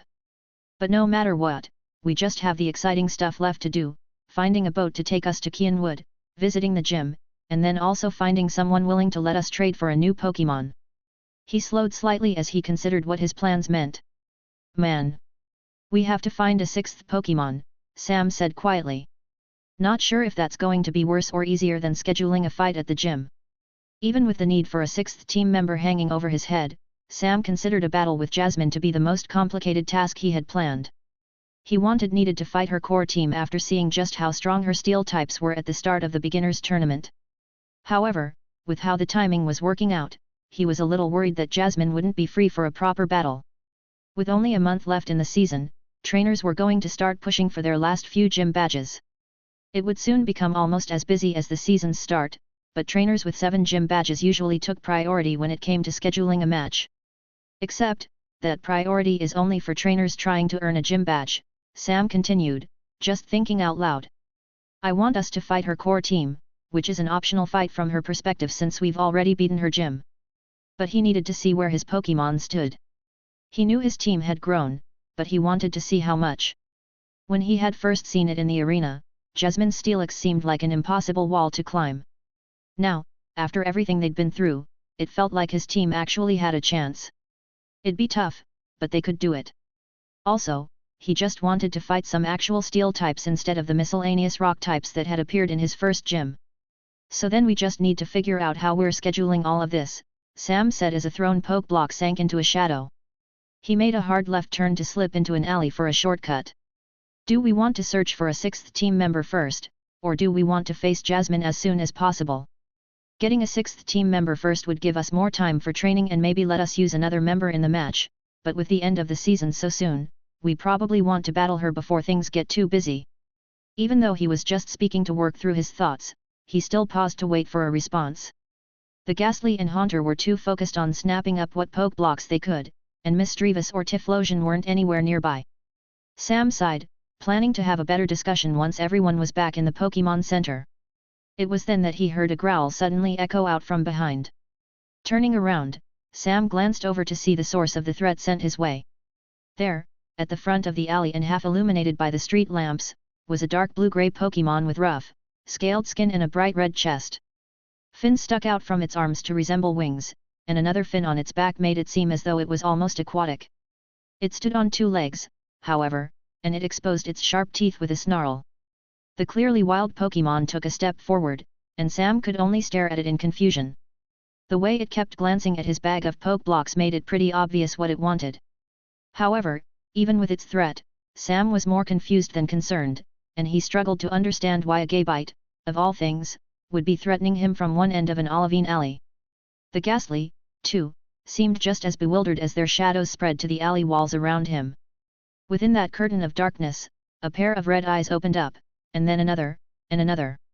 And immediately after that, Trevenant released himself from his pokeball to loom behind Sam just in case. You. That was all Sam got to say.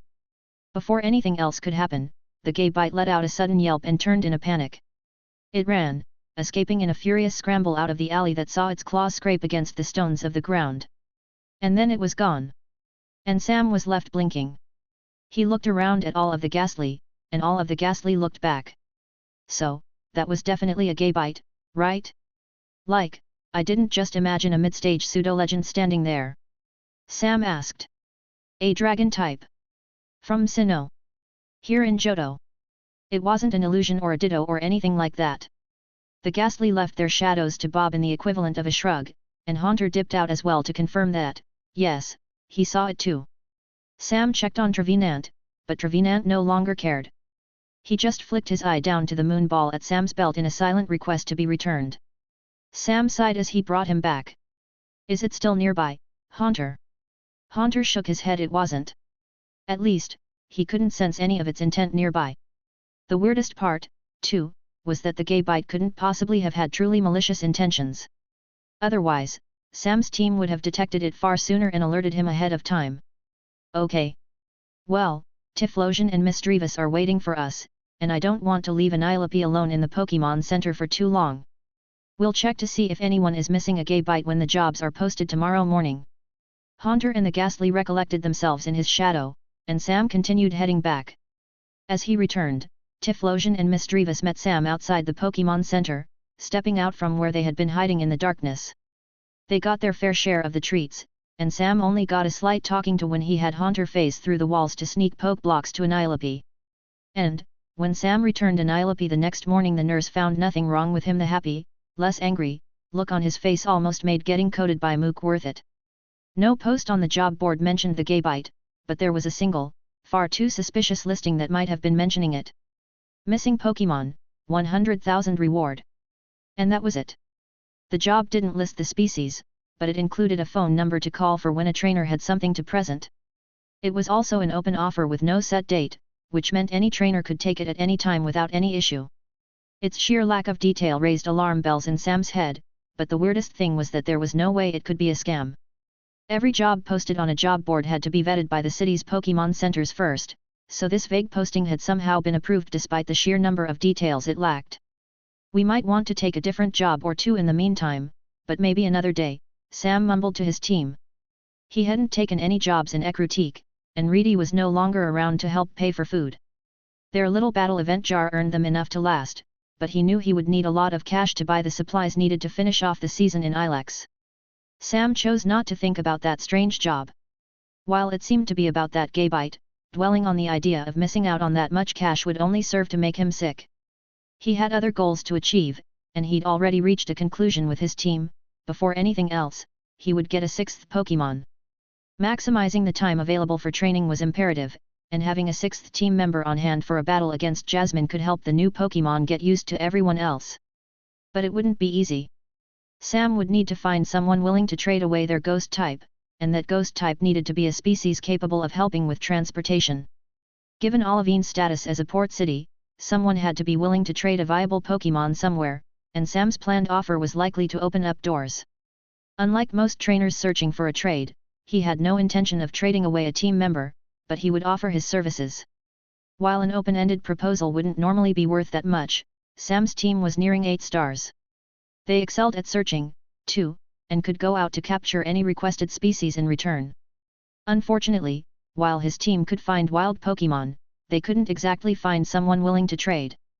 Sam wasn't social like Reedy, either.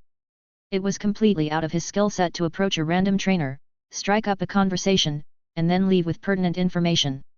He knew one person in the city, at least, and she wasn't Reedy's aunt. No, Reedy's aunt would just guilt him into staying at her place, but the person he had in mind seemed social enough to at least give him a starting point for his search. Following that plan, Sam left the Pokémon Center and traveled toward a certain location situated close to the docks. When he arrived, that same, imitation Calagian restaurant was still in business. More than that, it was thriving. Through its front glass windows, he could see it had significantly more customers than the nearly empty building he and his team had eaten at before. Last time I was here, I learned that rarer Pokémon could be found off-route. I also promised to show off any Calagian species I could, which Trevenant technically fulfills.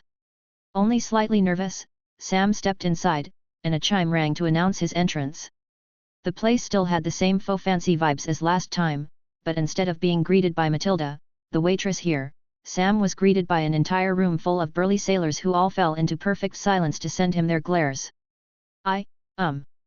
His throat suddenly felt parched. He heard the squeak of a fork being bent as if in threat. Rescue came in the form of a door to the kitchen opening up in the back. The moment she saw him, Matilda's face lit up with excitement. "It's you. One of our first customers. It's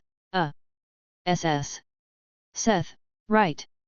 She snapped her fingers, as if proud of her memory, but Sam just shook his head. Her expression fell. Matt, she offered. "It's Sam." "Sam," Matilda happily replied. The waitress practically bounced over to the podium set in front of the door. "I'm so glad you showed up. It's way better here than last time, right? Oh, is that cute lil Mankey still with you? And your Cyndaquil? Ah. And did you manage to catch any of those rare Pokémon we talked about?" Sam glanced around the room. The sailors had all gone back to eating. Many of them had Pokémon out, where they tossed food to species like Krabby, Wingull, and one especially mean-looking Poliwrath. "Is your restaurant popular now?" Sam asked weakly. The sheer number of those hateful glares spurred a completely different type of fear than that caused by the ghost type. "Yes. I mean, kind of," Matilda said. "Apparently, we're the only place around that can make a decent Calagian dish. So, we've become pretty popular with sailors who enjoyed that kind of food while traveling out of Johto." Sam managed to peel his eyes away from the rest of the room to look back at Matilda. She was eagerly waiting for him to keep talking, probably wanting him to request a free table. Unfortunately, he wasn't here for lunch. He pushed aside the slight bit of guilt he felt for letting her down. "I'm actually here for your help," Sam said. "I wanted to know if you knew anything that could help me search for a Pokémon." Silence. Once again, the entire restaurant immediately fell into perfect silence. In front of him, Matilda went completely still. Every single sailor resumed staring daggers at him, and Sam felt as though the shared gaze burned even more than before. "Everything all right, Maddie?" one of the sailors called out. "Why yeah," she said, laughing nervously. "You need help finding a Pokémon?" "Just, what kind of Pokémon? What do you mean, specifically?" She didn't look away from Sam, and neither did any of the sailors. Even with his ghost types, a battle against an entire ship's worth of men and women strong enough to face the high seas was not something he'd win. "I'm just trying to find a ghost type." Sam blurted out. I just wanted to know if you knew someone willing to trade. And just like that, the room went back to normal. Matilda breathed out in relief without bothering to hide it. Oh, yeah. I can totally help. Just, well. I caught a trevenant, by the way, Sam added. I'll definitely figure something out. Compared to before, all of her nerves had vanished. She took a moment to glance around and check that her customers didn't need anything before waving Sam over to the side. Your trevenant, can you send them out? She asked excitedly. There's not enough space in here for him, but I'll show you trevenant no matter what. I already said I would. But we really do need your help. We're trying to find a Pokémon that can help with transportation, and ghost types that can do that aren't very common. So you came to me. She looked flattered. You seemed connected, Sam said, speaking as if he knew anyone else. I thought that maybe you knew someone already looking for a trade, or that you knew someone else who might know. I'm not trading away any of my Pokémon, but I'm willing to go out and catch anything in exchange for something like a Frillish, or a Dryfloon, or even. He bit his tongue. He didn't think he'd find a white-striped basculin here. Those are specific, Matilda commented. Ghost types don't really have many options for transportation, he said. But, do any of these sailors have one of those Pokémon they're willing to trade? Matilda winced as she checked behind her. Sam got the sense that one or two of the sailors here might have had those Pokémon, but they certainly wouldn't be willing to trade. Then, he started to think about it. The more he did, the more he realized how difficult his goal would be to achieve. Some of these sailors might have had the Pokémon he was looking for, but those Pokémon would have been traveling the world with them for all this time. Matilda didn't say that, however.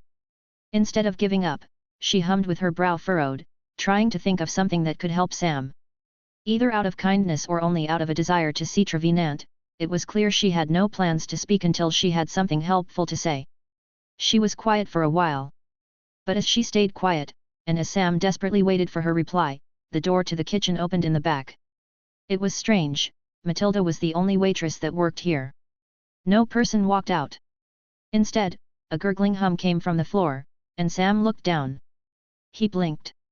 He rubbed his eyes. He then double-checked to make sure he was seeing the Pokémon correctly. Is that a Gumi? Sam asked. Shocked, Matilda turned around, and she also laid her eyes on a round, purple slug that looked around the room with awe and a merry expression on its face. Matilda finally made a noise. She gasped and she ran over to the Pokémon. Scooping it up, she started to send the Gumi chiding whispers while facing away as if trying to hide it from Sam. Nope, she called out over her shoulder. Definitely no Gumi here. The sailors didn't stop eating this time around, but they did return to glaring at Sam, almost daring him to try anything over that Pokémon. A Poliwrath hopped off a chair to roll its shoulders in what could only be a threat. At this point, too many weird things were going on. Even with the implied threat, Sam was too fed up to not ask. Alright, what's going on? You're acting like you need to hide that Pokémon, and that's the second random dragon type I've seen in the past day. Matilda stopped whispering to the Gumi to go silent for several long seconds. You've seen another? She asked cautiously. Wait, and you know what a Gumi is? Yes to both, Sam said, doing his best to ignore the sailors. A Gaybite tried to attack rob me last night. Tried to, because my Pokémon scared it off. He then paused before remembering another detail he'd forgotten. Wait, what do you mean, another? Are there more than that Gaybite? Hold on, and does all of this have to do with that job in the Pokémon Center? Matilda bit her lip and looked like she desperately didn't want to say anything, but she eventually sighed and turned back around to reveal the Gumi once more. The small dragon type happily purred and wiggled in her arms. Wherever it touched, it left a slimy film behind. So you don't know, Matilda said. I really don't, Sam answered. Hey. Alright, follow me. I need to wash up now, anyway, she said. She used her shoulder to push through the door to the kitchen, and Sam easily followed her through, more than willing to leave all of those harsh glares behind. TCH. So he slipped out again? I'm telling you, we should just turn him in for the money, a voice grumbled. We're not giving up Gumi, Dad. Matilda placed the small Pokémon on a stool next to a stocky chef who had to be her father. While she was busy washing her arms and replacing her apron, the man quickly dumped an entire plate of food into the Gummy's open mouth when he thought no one was looking. It all started a few weeks ago. A bunch of poachers got busted at the docks, Matilda said as she retied a clean apron on her back. From what the news said, they were arrested for bringing in a ship full of illegally caught Pokémon from other regions. The story was everywhere for, like, an hour before it stopped pretty quickly and was never talked about again. Sam found an empty stool to sit on. Matilda leaned against the counter while her dad continued to cook. "So Gummy is from that ship?" Sam asked. "We think so. The theory going around is that a bunch of the poached Pokémon escaped in the chaos. Gummy was lured here by the familiar smells, so we fed him. And he's far too cute to give up now." The Gummy let out another gurgling purr, and Matilda put on a glove to pet his head. Her touch pushed down a pair of antennae, but the antenna bounced right back the second Matilda removed her hand. "There are a bunch of dragon types running around town, we think. Wild, effectively, because otherwise there'd be more of a stir. If those Pokémon were stolen from trainers, someone would have tried to get their Pokémon back. And poachers don't use Pokeballs," Sam growled. "They purposefully mistreat them so the Pokémon better bond with whoever gets them next." Sam knew the details from everything that happened with Porygon and Dragonair. Poached Pokémon were taken from the wild and then purposefully kept in poor conditions to make sales easier. It was sick, and dragon types were the premier type of Pokémon poachers went after. Between their rarity and their strength, almost every trainer wanted a dragon type to add to their team. "So that's why you were so nervous when I came here," Sam said. "You thought I was after Gummy, and that job I saw." "It's for the dragon types that escaped from the boat, yeah," Matilda answered. "Honestly, it's probably such a big offer to try to convince trainers to not keep them. Whoever it's from, they want the Pokémon for themselves instead of letting a bunch of random trainers add dragon types to their team. So that's probably why the job is so vague. They don't want the information to spread. The only trainers going out to catch dragon types will be trainers aware of the dragon types. And then for most people, that much money is far more attractive than a new team member this late in the season." It was a bit worrying that no one was talking about a bunch of potentially dangerous dragon types running around, especially since that gay bite had tried to go after Sam last night. Yet, it wasn't like their presence changed the status quo. They were only a handful of Pokémon in a city that vastly outnumbered them. As long as none of the dragon types were fully evolved, at worst, they wouldn't be worse than something like a Houndoom trying to take food from someone, and that kind of interaction wasn't even that uncommon. But in those cases, more explicit jobs would be posted to stop that threat, and gym trainers usually stepped in to capture dangerous Pokémon in cities. These dragon types were still inherently strong, and they could easily lash out if cornered in an unfamiliar city. "Do you know who put the job up?" Sam asked. "Or why the poachers brought all these Pokémon here?" Both Matilda and her father shook their heads, but Sam had his theories. However, while only so many groups had the money and influence to suppress a news story so quickly, he didn't think the Blackthorn clan would willingly purchase a ship full of poached Pokémon. They also seemed far too proud to ever branch away from the Dragonite line. Probably. But there were still plenty of other rich people more than willing to fork over that much cash just for the off chance of having such rare dragon types, too. "So then Gummy and Gaybite," Sam said after giving it some thought. "What other Pokémon escaped the ship?" Matilda casually waved a hand. "I heard something about the authorities catching a Shelgon pretty quickly. And then I think there were sightings of something called a Drudigan last week. Oh wait, hold on. I think there was also a trainer going around and bragging about catching an Arctibax."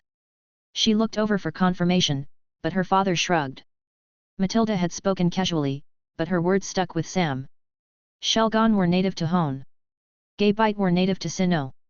Gummy were native to Kalos, and Drudigan were somewhat familiar, but he was pretty sure they were from Unova, which was a region he couldn't say he knew that well. But Arctibax weren't familiar at all. Given the situation, Sam decided to risk it and took out the new Pokédex. Matilda cocked her head at the sight of the book but said nothing as he began to read. She left to pass out some finished dishes and came back carrying empty plates by the time Sam found the entry that described Arctibax. "Here," Sam said as she returned. "Arctibax. That's a dragon type from Paldea." "Oh, Paldea. That's close to Kalos, right?" "Maybe," Sam answered. "I don't know where the region is, just that it exists." Matilda shrugged in the same way her father had done before. She looked mostly unconcerned. So then, the boat had a Gumi. And a Shelgon. And a Drudigan. And even an Archetybax, Sam repeated, listing them off. Those are all dragon types from across the world. There's no way there would be more. Right. His words hung in the air. Right. Instead of looking over to Matilda, Sam looked at Gumi. The Pokémon was busy humming to itself while chewing on even more food that had been slipped to it when no one was looking. But when it saw Sam staring, it stopped chewing to swallow. Sam gulped as well when a certain question came to mind. When you were on that ship, did you see it? He asked slowly. A Pokémon. A floating one. Green and lizard-like. One with a tail that becomes transparent toward its end. The seconds seemed to stretch out into an impossible length. Sam stared at the Gumi and waited for its answer. The little Pokémon bobbed up and down as it considered the question. After a moment, it shivered and looked away from Sam, intimidated by the intensity of his stare. Eventually, however, it responded. Slowly, the Gumi sent Sam a nod. It had seen that Pokémon there. And to that, Sam went quiet, not sure what to do or even what to think. Because if the Gumi was remembering correctly, then somewhere out there, somewhere out in the depths of Olivine, there was the impossibly rare dragon ghost type Pokémon Dreepa that Sam could go out and catch.